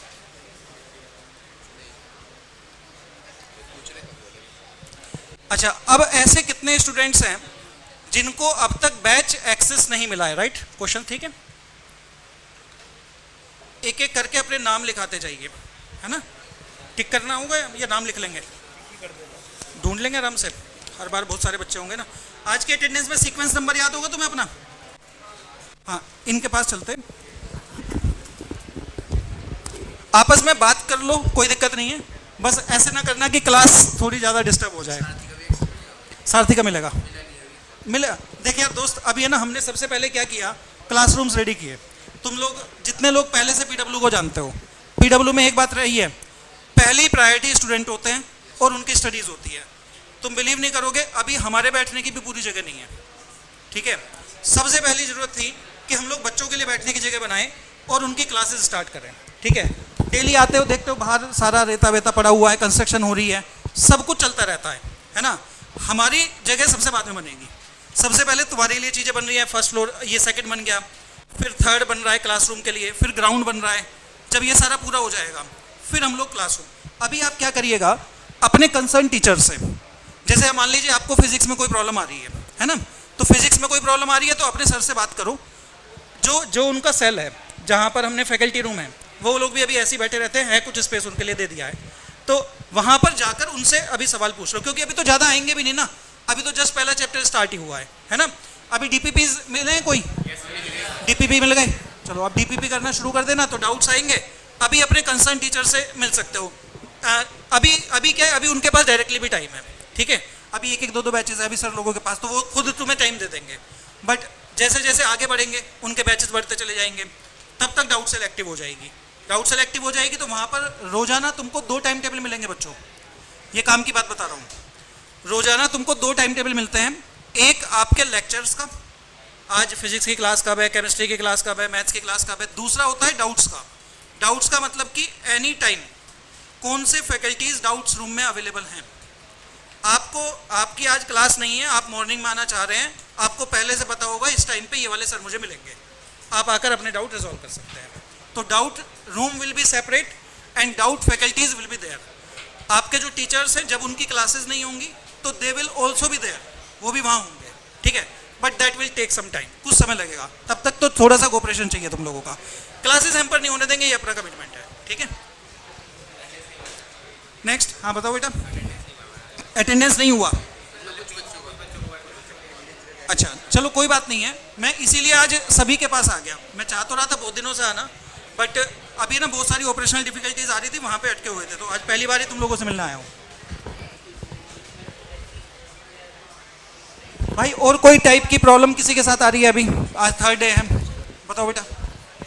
कोई नहीं, गर्मी की तो है, वैसे गर्मी लग रही है, गर्मी है ना। उम्मीद है कल या परसों शुरू हो जाएगा एसी, ठीक है, या तो कल या परसों, क्योंकि आज काफ़ी काम हुआ है। पता है लास्ट ईयर क्या था? लास्ट ईयर हम लोगों ने, आपको शायद नहीं पता होगा, हम लोगों ने अगस्त में शुरू किया था विद्यापीठ, जैसे इस बार तो बिगिनिंग में शुरू कर दिया है, तो लास्ट ईयर हम लोगों ने अगस्त में शुरू किया था। आई वाज इन कालूसराय, तो पूरी 15 दिन तक ऐसी क्लासेस होती थी, हम ऊपर से लेकर नीचे तक भीग जाते थे, बच्चे भीग जाते थे टोटल, लेकिन वो मोमेंटम ऐसा रहता था कि बच्चों को पढ़ने की इच्छा थी, हमें पढ़ाने की इच्छा थी। उसके बाद ये रहता था कि सब लोग भागते थे बाहर कि थोड़ा सा रिलैक्स मिले, बट ये है कि यहाँ ऐसा, मतलब होपफुली ऐसा नहीं आने देंगे, लेकिन अपन लोग तैयार हैं हर चीज़ के लिए, ठीक है। देखते ही हो जिन लोगों ने मैराथन क्लासेस देखी हैं, कितने लोगों ने देखी मैराथन क्लासेस अपने लोगों की? देखिए ना यार, 5-5, 6-6, 7-7 घंटे अपने टीचर्स लगे रहते हैं कंटिन्यूसली नॉन स्टॉप, और तुम्हें पता भी लाइव होती हैं वो क्लासेस, ठीक है। गला सूख जाता है, मतलब कहाँ कहाँ दर्द होता है किसी को नहीं पता, ठीक है बेटा, बहुत पेनफुल होती है, लेकिन एक वो जज्बा जो है ना, बस वो जज्बा जब हम में पढ़ाने का होता है और तुम में पढ़ने का होता है, तब अपना काम हो जाता है, ठीक है। हाँ बेटा, सब मिलेगा, 1 से 1.5 हफ्ते का समय दो बस, ठीक है। अभी तो एंट्री मैनुअल हो रही है, अपनी मशीन लग चुकी है, आई कार्ड मिलते ही बस आपको टैप करना है, आपके अटेंडेंस मार्क हो जाया करेगी, ठीक है। छोटी छोटी डिफिकल्टीज है बेटा, 1-1.5 हफ्ते का समय है। Library will be operational but in the last, तो you can count for 15 to 20 more days, है ना। लाइब्रेरी ऑपरेशनल होगी, आपको बैठने की जगह मिलेगी जहाँ पर आप पढ़ सकते हैं। जैसे किस दिन सुबह स्कूल जाने नहीं गए, पढ़ने का मूड है, घर पे मेहमान आए हुए हैं, यहाँ पे आके पढ़ सकती है, ठीक है, जगह मिलेगी उसके लिए, और टीचर्स का साथ भी मिलेगा। हाँ हाँ बेटा, अभी आप मानकर चलें कि जो इंफ्रा रिलेटेड इश्यूज हैं उनमें अभी 15 से 20 दिन तक लग सकते हैं, ठीक है। अभी क्या है ना, अभी जैसे मैं तो मैथ्स पढ़ाता हूँ दोस्त, अभी जैसे मैथ्स में मैट्रिक्स एंड डिटर्मिनेंट चल रहा है, 12th क्लास का सबसे आसान चैप्टर है। 12th क्लास में जितने चैप्टर्स हैं उनमें सबसे आसान चैप्टर मैट्रिक्स एंड डिटर्मिनेंट ही है, ठीक है। अगले 15 से 20 दिनों में वही चैप्टर होने वाला भी है, तो लाइट नोट पे ही हम लोगों ने अपने चैप्टर को स्टार्ट भी किया है, तब तक बहुत ज़्यादा आपके पास ट्रबल्स भी नहीं जनरेट होंगी, ठीक है। तो तब तक बैलेंस करके चलो, और वो जो एक गैप होता है ना आप लोगों का, स्कूल का सिलेबस और यहाँ का सिलेबस थोड़ा सा डिफरेंस रखता है, इन 15 दिनों में अपने आप को उस इक्विलिब्रियम पे ले जाओ जहाँ पर उसको बैलेंस कर सको। जैसे ही कैलकुलस स्टार्ट होगा एकदम से पेस बढ़ेगा, कैलकुलस स्टार्ट होते ही क्वेश्चंस के डिफिकल्टी लेवल बढ़ने शुरू हो जाएंगे, ठीक है। चलो सर तो अपना काम कर ही रहे हैं। सर इस रो में हो गया पूरा, ठीक है, बताओ बेटा। टेस्ट के बाद 2 बैचेस बनेंगे क्या अलग अलग? नहीं नहीं, बैच एक ही रहेगा। ये कोई गलतफहमी में ना रहा हो कि टेस्ट के बाद कोई 2 बैच हो जाएंगे, अभी ऐसा कुछ नहीं होने जा रहा है, ठीक है ना। अभी ऐसा कुछ भी नहीं होने जा रहा है कि जी टेस्ट होगा उसमें जो अच्छे बच्चे हैं वो अलग हो जाएंगे, हम अलग रह जाएंगे, राइट नाउ ऐसा कुछ भी नहीं है, ठीक है, कुछ नहीं है। और बताओ कोई क्वेरी? ठीक है, आपको स्टडी मटेरियल नहीं मिला है, नीचे गुंजन मैम बैठती हैं और हिमांशु सर हैं, एक बार उनसे बात कर लेना। स्टडी मटेरियल, चलो उसके लिए मैं अलग से एक दिन आ जाऊंगा, आज मुझे ऐप वाला कर देता है। प्रीवियस वीडियोस फर्स्ट क्लास के, बेटा जैसे ही ऐप एक्सेस आएगा ना, वो सारे के सारे वीडियोस आ जाएंगे। ट्रांसपोर्ट फैसिलिटी के लिए हमारा आउटसाइड कोलैबोरेशन है, नीचे आप एक बार गुंजन मैम से मिल लीजिएगा, ठीक है। SWS टीम भी है, उनसे भी मिल सकते हो, राइट। हाँ बेटा, एक एक करके सबके पास आ रहा हूँ। जी सर बताएं। हाँ कैंटीन, कौन पूछ रहा है कैंटीन? यार मिल जाएगी, वैसे इतनी लंबी क्लास है नहीं अपनी, ठीक है, मिलेगी कैंटीन। देखिए टेम्परेरी सा अरेंजमेंट तो अपने ने कर ही रखा है, लेकिन मैं खुद ही बोल रहा हूँ ये टेम्परेरी है ना। कैंटीन भी आनी है अपनी, लेकिन वो लाइब्रेरी के भी लास्ट में आएगी, वो सबसे लीस्ट प्रायोरिटी वाली चीज़ है अपनी, ठीक है। तब तक मम्मी से पराठे बनवा के ले आया करो, ठीक है ना, कर सकते ना, हेल्दी भी रहेगा। और बताओ दोस्त। हाँ जी सर। तो भाई पार्क में थोड़ी है यार, है ना, सिनेमा हॉल में, तो क्लासरूम है। हाँ दोस्त, कुछ पूछना चाहते? फॉर्म जी, ऑनलाइन एक्सेस के लिए फॉर्म, हाँ वो सर आ रहे हैं सर, इधर भी, इधर के बच्चे।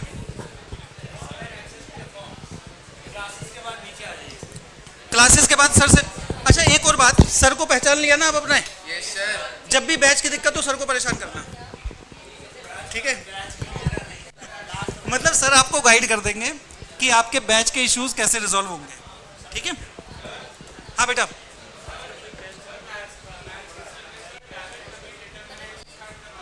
हाँ कोई फर्क नहीं पड़ता, अपन डिटर्मिनेंट भी पहले पढ़ सकते हैं और मैट्रिक्स भी पहले पढ़ सकते हैं।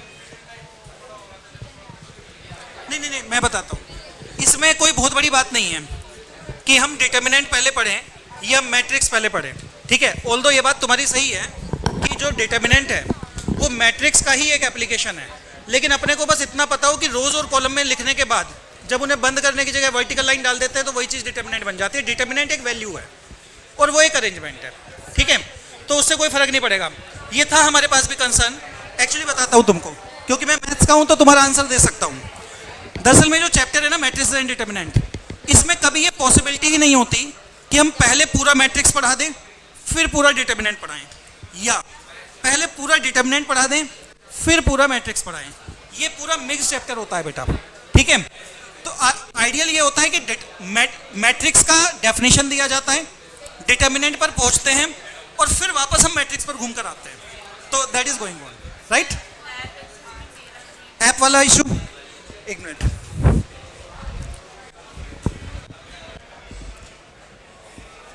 वो सर गए क्या जो आए हुए थे? नहीं वो मेरे साथ थे, जिशान चले गए हैं, वो जो मेरे साथ थे जिशान जी, चलो ठीक है। चलो बाकी पेंटिंग बच्चों का मैं फिर से कल करवा लेता हूँ, ठीक है। आप में से कौन कौन बच्चे रह गए हैं इधर? एक पेपर पे नाम लिख देंगे जरा, एक और दे दो बेटा, चल जाएगा यार, पहले नाम लिख देते हैं बाद में। बता बेटा नाम। हाँ आकांक्षा। Again any other? क्या बेटा? कार्तिक मिश्रा। खाली Kartik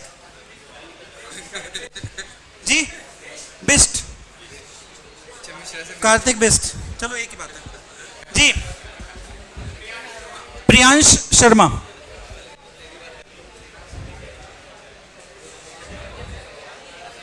any other?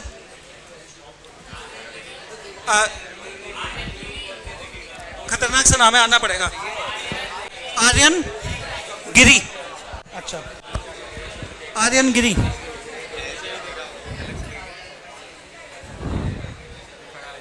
Any other?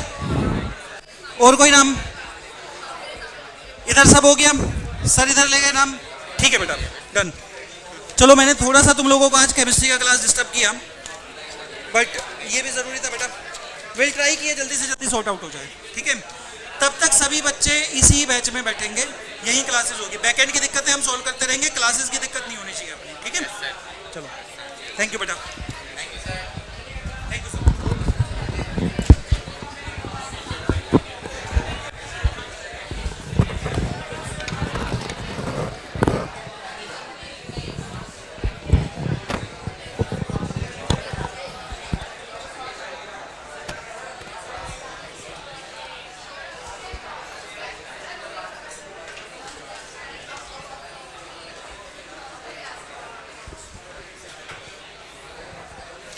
चलो ये नोट कर लिया ना आपने, हो गया ना, समझ आ गया ना। देखो पोलर और नॉन पोलर में केवल इतना डिफरेंस है। पोलर की जब भी आप बात करते हैं तो वहां पर electronegativity difference does not equal to zero.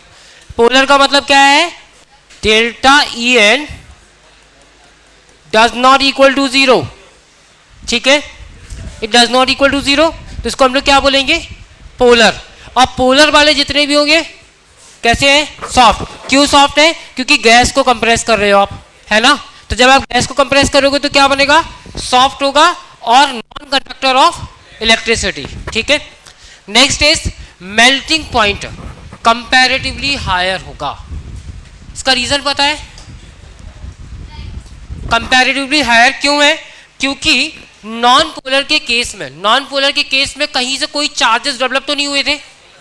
यहां देखो चार्जेस डेवलप होते दिख रहे हैं ना, तो ये क्या करेंगे, एक दूसरे को अपनी तरफ खींचने की कोशिश करेंगे, हाँ या ना।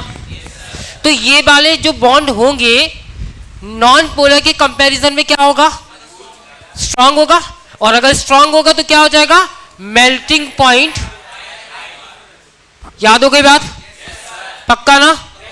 उसके बाद देखो, क्या ये बात सबको समझ में आ गई। रूम टेम्परेचर की बात करोगे तो ये सॉलिड कैसे होंगे, लिक्विड में या फिर गैस के फॉर्म में। इसके बाद क्या ये बात क्लियर है। हमने अभी क्या बताया था, हमने आपको बोला था कि वहां पर आपको क्या करना पड़ रहा था, गैसेस, हाँ गैसेस के बीच में जो फोर्सेस लग रहे थे वो बहुत ज्यादा वीक थे। यहां क्या हो रहा है, डाइपोल डाइपोल इंटरेक्शन, कल बताया था डाइपोल डाइपोल इंटरेक्शन, पक्का क्लियर है ना। चले हम लोग आगे। नेक्स्ट आता है हाइड्रोजन बॉन्डिंग। कल मैंने हाइड्रोजन बॉन्डिंग के बारे में कुछ बेसिक सी बात की थी। कुछ लोगों को प्रॉब्लम थी कि सर हमने हाइड्रोजन बॉन्डिंग नहीं पढ़ा है, ठीक है। तो आपको अभी सिर्फ इतनी सी चीज समझनी है, हाइड्रोजन बॉन्डिंग कभी भी गैसेस के बीच में नहीं होगी, ठीक है। हाइड्रोजन बॉन्डिंग की अगर हम बात कर रहे हैं तो हाइड्रोजन बॉन्डिंग हमें लिक्विड स्टेट्स में देखनी होगी, ठीक है। लिक्विड स्टेट्स में हम लोग हाइड्रोजन बॉन्डिंग देखते हैं। अब उसी को हमने और ज़्यादा फ्रीज कर दिया तो हाइड्रोजन बॉन्डिंग क्या करिए, टेम्परेचर कम करने पर और ज़्यादा हो जाता है, ठीक है। जैसे वाटर की बात करें हम, अब वाटर की बात कर रहे हैं तो पहले डेफिनेशन देखो। डेफिनेशन क्या होता है, हाइड्रोजन और NOF, हाईली इलेक्ट्रोनेगेटिव एटम चाहिए आपको, यस और नो। तो आपको क्या करना है, हाइड्रोजन के साथ में बॉन्डिंग करानी है। ध्यान से समझना, ये हमारे पास H2O है। जैसे ही मैं दूसरा मॉलिक्यूल लेकर के आऊंगा तो यहां पर क्या हो रही है, जो बॉन्डिंग बन रही हुई है ऑक्सीजन और हाइड्रोजन के बीच में, इसे हम क्या कहते हैं, हाइड्रोजन बॉन्डिंग, यस और नो। अब ये हाइड्रोजन बॉन्डिंग किसके बीच में है, लिक्विड में। ये किसके बीच में कराई हमने, लिक्विड में। अब लिक्विड से अगर आपको सॉलिड में जाना है, इसका मतलब टेम्परेचर कम कर रहे हो, और गैस में जाना है तो टेम्परेचर बढ़ाते हो। तो जब भी हम गैस की बात कर रहे हो इसका मतलब हाई टेम्परेचर की बात करेंगे, और हाई टेम्परेचर पे हाइड्रोजन बॉन्डिंग नहीं है। समझ गए बात को। आप जरा ध्यान से देखो, अगर मैं आपसे कहूं,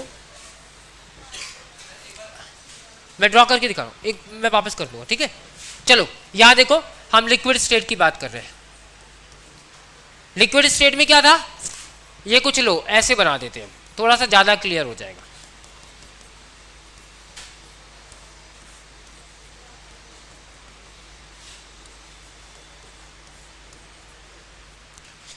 ये हाइड्रोजन बॉन्डिंग आ रही हुई है, ये हाइड्रोजन बॉन्डिंग किसमें है, लिक्विड स्टेट में। जब आप टेम्परेचर कम करते हो तो उस केस में हाइड्रोजन बॉन्डिंग और ज़्यादा स्ट्रांग होने लगेगी। कैसे, देखो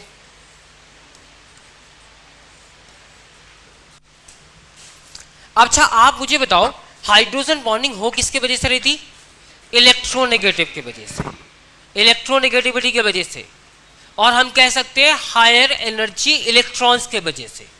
अभी आपने क्या किया कि सिर्फ और सिर्फ हाइड्रोजन और ऑक्सीजन के बीच में हाइड्रोजन बॉन्डिंग, टेम्परेचर कम करते हैं तो हाइड्रोजन बॉन्डिंग किस किस के बीच में हो गई, अब एक तो यहां हुई, ये तो सबको क्लियर है, ठीक है, यहां पर भी हो गई, यहां तक क्लियर था। जैसे ही टेम्परेचर कम करते हो ना तो ये जो लोन पेयर ऑफ इलेक्ट्रॉन था, ये लोन पेयर ऑफ इलेक्ट्रॉन कैसा है, स्ट्रांग है ना, स्ट्रांग है ना, तो ये पेयर ऑफ इलेक्ट्रॉन भी हाइड्रोजन को अपनी तरफ अट्रैक्ट करने लगते हैं, जिसके वजह से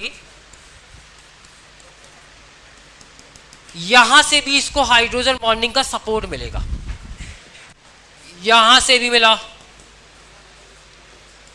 कल मुझे किसी ने बोला था कि आइस का केज लाइक स्ट्रक्चर होता है, बोला था ना, ये क्यों हो रहा है, क्योंकि जब आपने टेम्परेचर कम किया, जब आपने टेम्परेचर कम किया तो नंबर ऑफ हाइड्रोजन बॉन्डिंग क्या हो गए, इंक्रीज हो गए, वे number of hydrogen bonding increase हुए, यहां हाइड्रोजन बॉन्डिंग क्या थे, कम, समझ गए।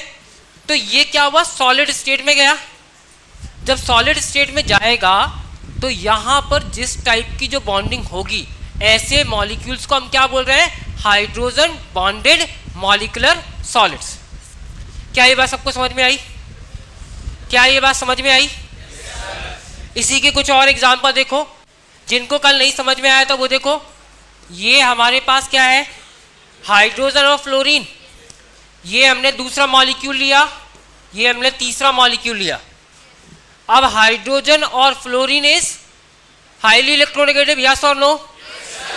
तो ये लो हाइड्रोजन बॉन्डिंग, बॉन्डिंग किस किस के बीच में होगी, हाइड्रोजन और NOF ओनली, ठीक है।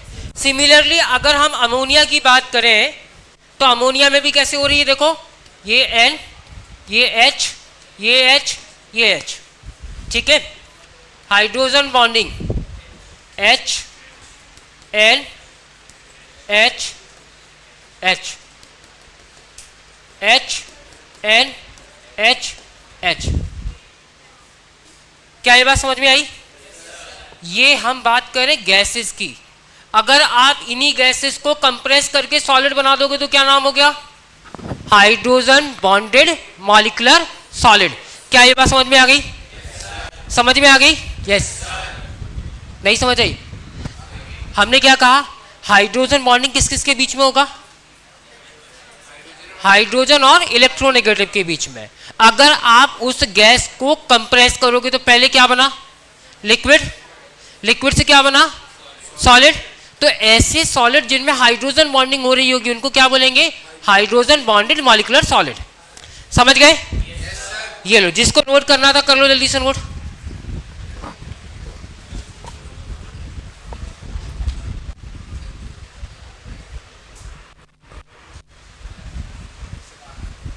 क्या घर जा कर लेंगे, बाकी लोगों को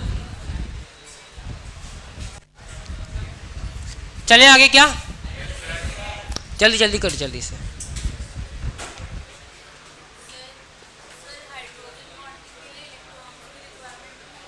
क्या hydrogen bonding is a weak bond, electron का ट्रांजिशन नहीं हो रहा है। Hydrogen bonding is kind of dipole dipole interaction. देखो यहाँ पर इसमें क्या था, स्लाइडली नेगेटिव, इसमें स्लाइडली पॉजिटिव, यहाँ स्लाइडली नेगेटिव, ये स्लाइडली पॉजिटिव। तो ये इलेक्ट्रॉन को क्या कर रहा है, अट्रैक्ट करने की कोशिश कर रहा है, इलेक्ट्रॉन ट्रांजिशन नहीं हुआ, इसीलिए ये वीक होते हैं। ठीक है, चले आगे।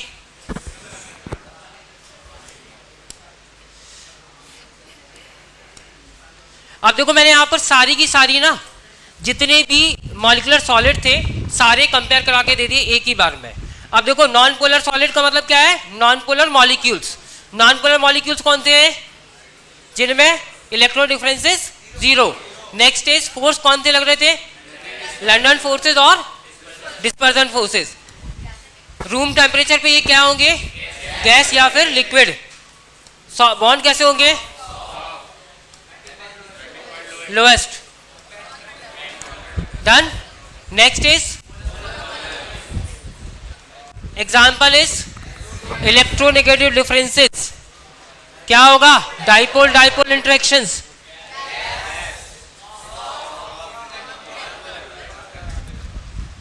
क्लियर है ना। यहां पर देख लीजिए एच बॉन्डिंग, सबको ये बात समझ में आ गई क्या, पक्का ना। चले हम आगे। यहां ये मैंने सिर्फ आपको रेफरेंस के दिया हुआ है।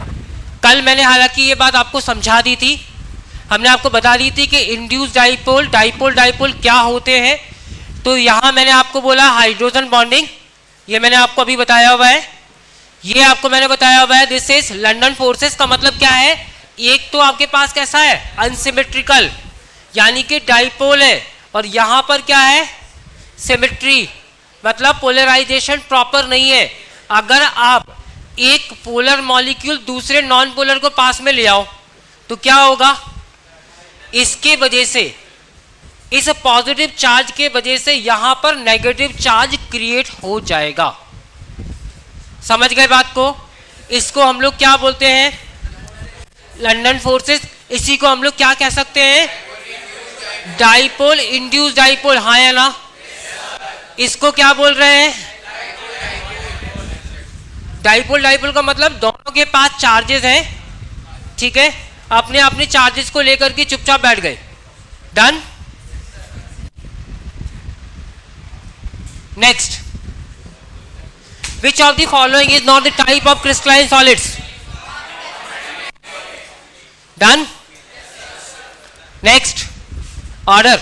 अब ये क्वेश्चन फंसाने वाला है, ये question JEE mains and NEET दोनों में आ चुका है।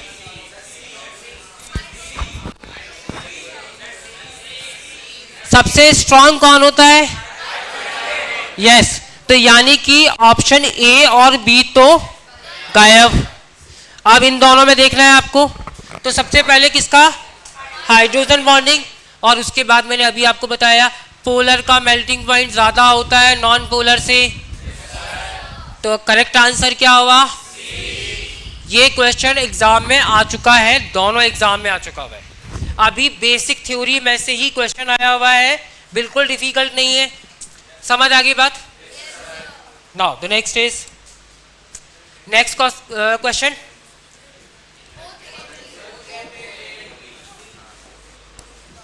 क्लियर। नेक्स्ट,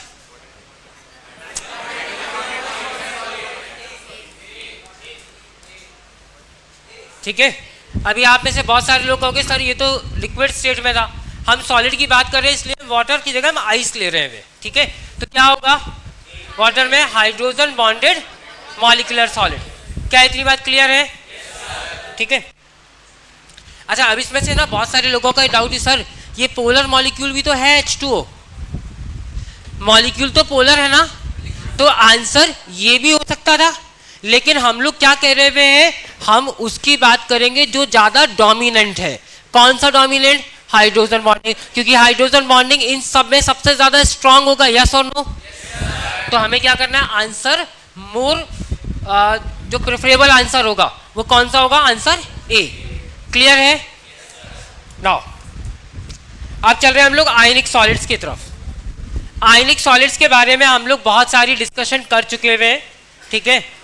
आयनिक सॉलिड्स के बारे में हम लोग बहुत कुछ डिस्कशन कर चुके हुए हैं, तो मैं इसको आपको एक बार ऊपर से सारी चीज़ें बताता चल रहा हूँ। कल भी मैंने आपको बताया था, ठीक है। आयनिक बॉन्ड के बारे में जितने लोग जानते होंगे तो आयनिक सॉलिड भी जानते होंगे। तो मैं सिंपल सी बात क्या बोल रहा हूँ, मैं कह रहा हूँ कि अगर आपको आयनिक सॉलिड की बात कर रहा है तो आपको आयंस की रिक्वायरमेंट है, और आयंस की रिक्वायरमेंट के लिए क्या चाहिए आपको, एक होगा कैटायन, एक होगा एनायन। तो हमेशा याद रखिएगा एनायन का साइज कैटायन के साइज से बड़ा होगा, यस और नो, ठीक है। तो हमने क्या कर देना है, इन दोनों को कंबाइन करना है। जैसे ही आप कंबाइन करेंगे तो इनके बीच में क्या होगा, स्ट्रॉन्ग इलेक्ट्रोस्टैटिक फोर्स, यस और नो। तो ये कैसे हो गए हैं, प्योर सॉलिड्स। किसकी कैटेगरी में है ये, प्योर। और प्योर क्रिस्टलाइन सॉलिड है, इसका मतलब क्या होगा, रेगुलर अरेंजमेंट, हाँ या ना। अब इसमें दो तरह के फोर्सेस लगते हैं, ये बात ध्यान रखना। कौन कौन से फोर्स लगते हैं, एग्जाम में क्वेश्चन आया ये भी। आयनिक बॉन्ड में कौन कौन से फोर्सेस हैं, और आप बताओ, क्या देख रहे हो आप लोग, तो बताओ क्या है, क्या पूछ रहा हूँ। हाँ, नहीं, पोलर की तो बात ही नहीं करेंगे हम लोग। यहाँ स्ट्रॉन्ग इलेक्ट्रोस्टैटिक फोर्स की बात करें तो पोलैरिटी तो वीक हो गई ना, यस। बताओ, कुछ तो बोलो। बच्चों की यही बात अच्छी होती है, वैसे तो सब कुछ बोलेंगे, टीचर पूछ ले तो चुप हो गए। तो मैं यही तो कह रहा हूं, जो तुम लोग आपस में बोल रहे हो तो अब भी बोलो। अच्छा, इसको देख के तुम्हें क्या लग रहा है, NaCl कैसा लग रहा है, मजा नहीं आ रहा।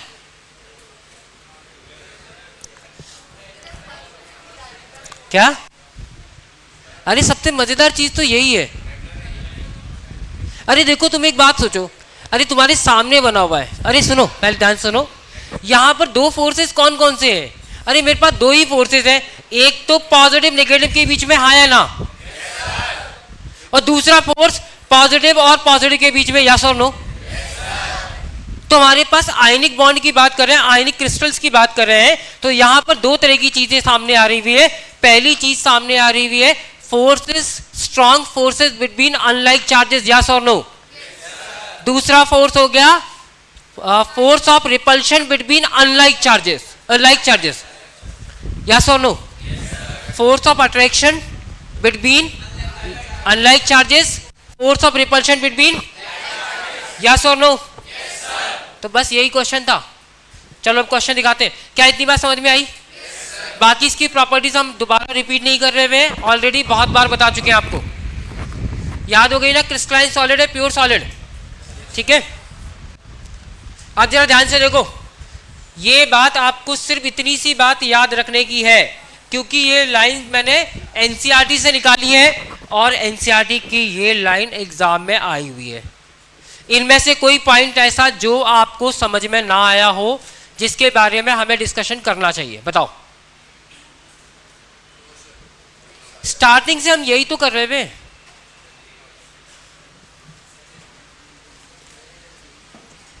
क्या ये बात सबको समझ में आ गई? क्या ये बात सबको क्लियर है?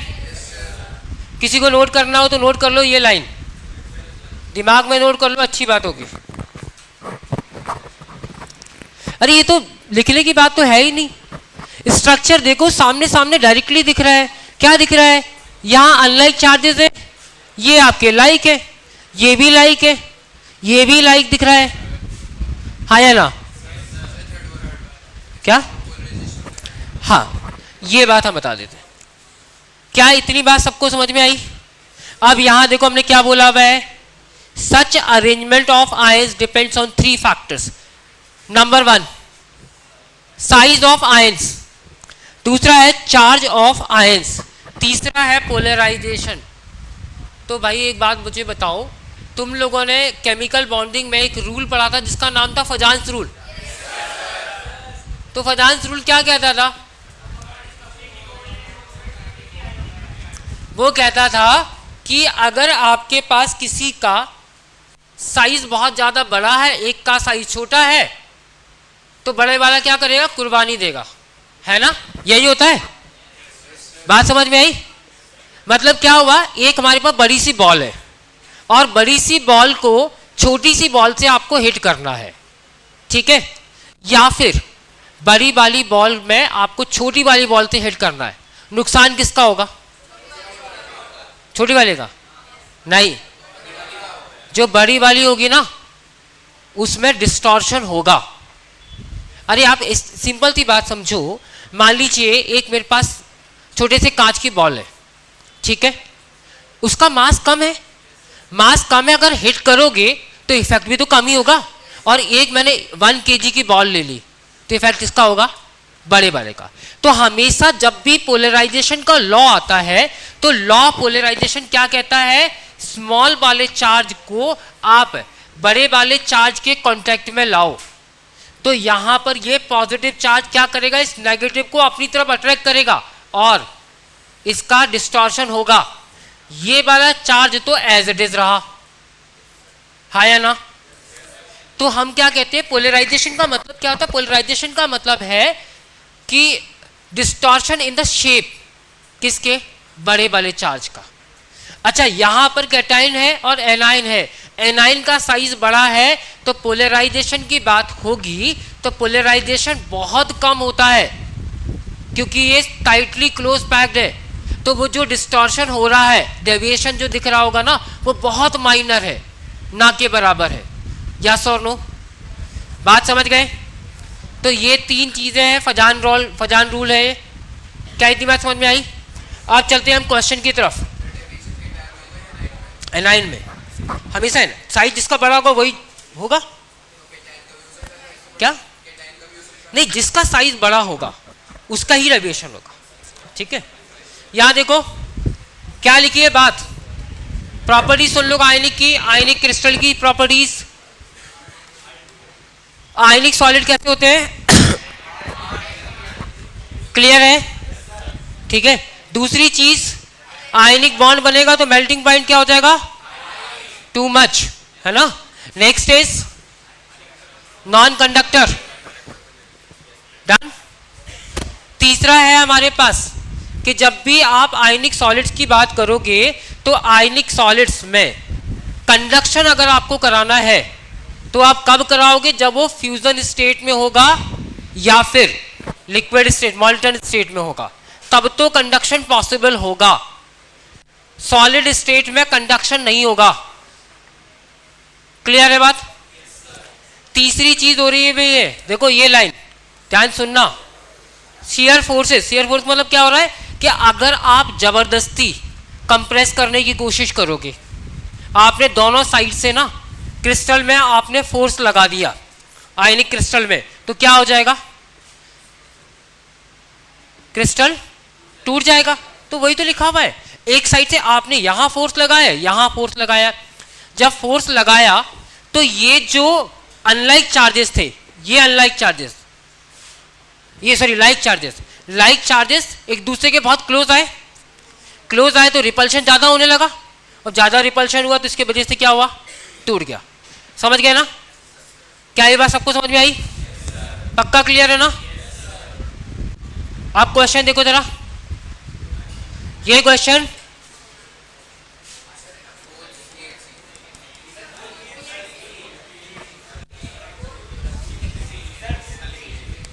पास्ट ईयर क्वेश्चन है, इसमें कुछ डिफिकल्टी है क्या?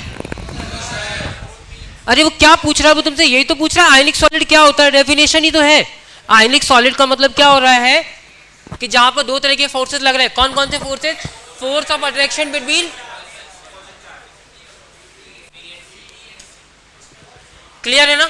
तो करेक्ट आंसर क्या हो रहा है इसमें, ऑप्शन डी। क्या ये बात सबको क्लियर है? Now the next one is,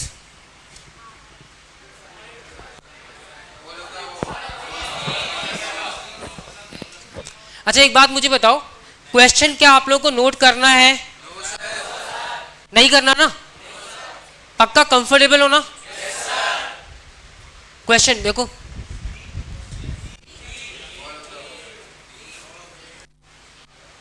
अभी तो बताया था हमने। नेक्स्ट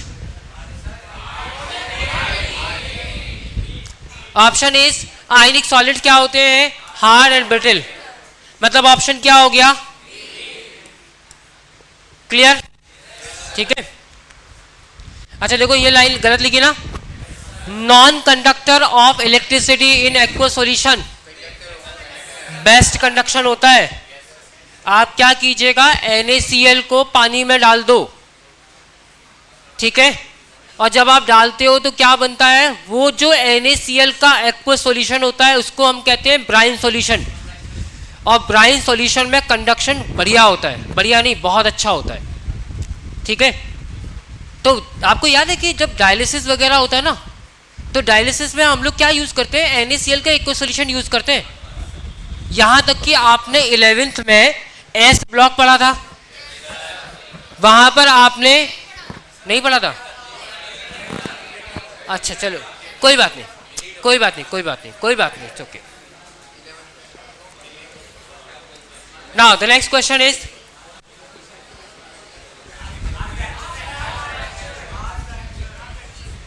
क्या होगा आंसर? वो कह रहे हैं शेयर फोर्सेस में क्या हो जाएगा? टूट जाएगा ना। Clear? Next is metallic solids. Yes, क्या हुआ? बस करें?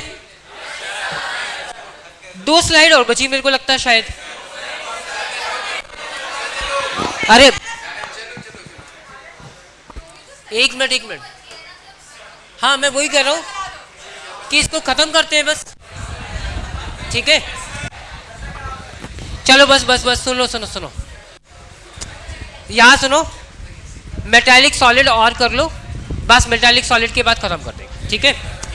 यार एक बात मुझे बताओ, इसमें कुछ बताने की चीज़ है ही नहीं, ये आप बचपन से पढ़ते आ रहे हो। क्या पढ़ते आ रहे हो आप? यही देखो, एक बार पहले मेरी सुनो फिर हम आपकी सुनेंगे।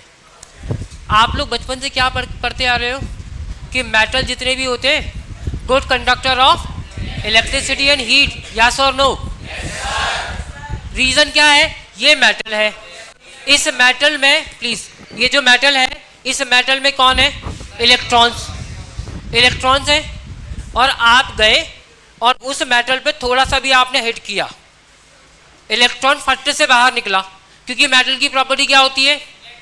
दे लूजेस इलेक्ट्रॉन्स।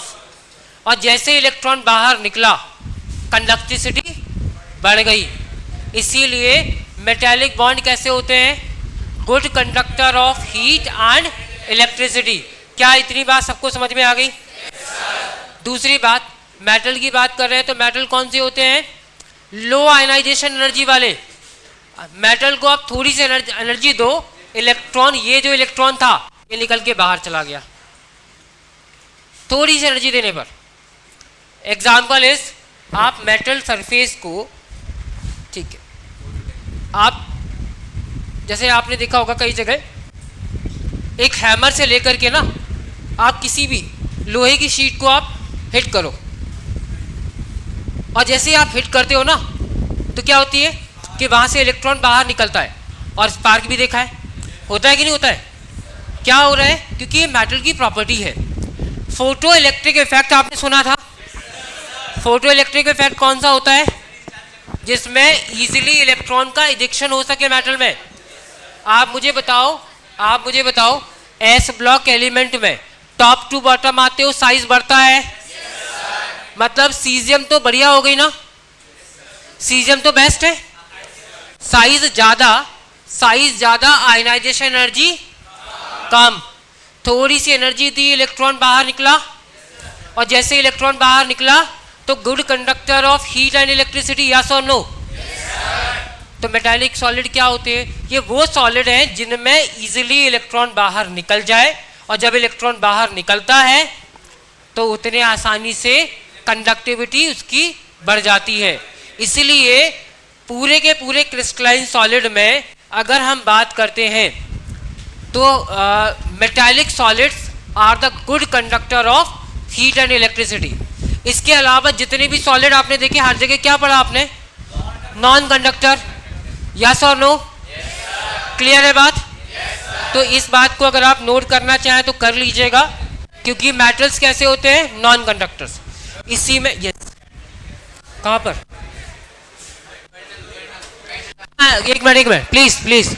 कर्नल का मतलब क्या होता है, मेटल की आउटर मोस्ट सरफेस, जिससे इलेक्ट्रॉन बाहर निकाला, तो बाहर निकालने के बाद इसमें पॉजिटिव चार्ज आएगा ना, वो जो सरफेस होगी उसको हम लोग क्या बोलते हैं, कर्नल। ठीक है, उसको हम लोग क्या बोलते हैं, कर्नल्स। इसी को मैंने दिखा रखा है, यहाँ देखो ये दिखा रखा हुआ है। क्या किया आपने, इलेक्ट्रॉन को बाहर निकाला, तो बाहर निकालोगे इस पर पॉजिटिव चार्ज आ जाएगा ना, और इसी को हम लोग बोल रहे हैं कर्नल्स। ठीक है, सो बस हम आज की क्लास को यहीं पर बाइंड अप कर रहे हैं, और आप लोग को ठीक है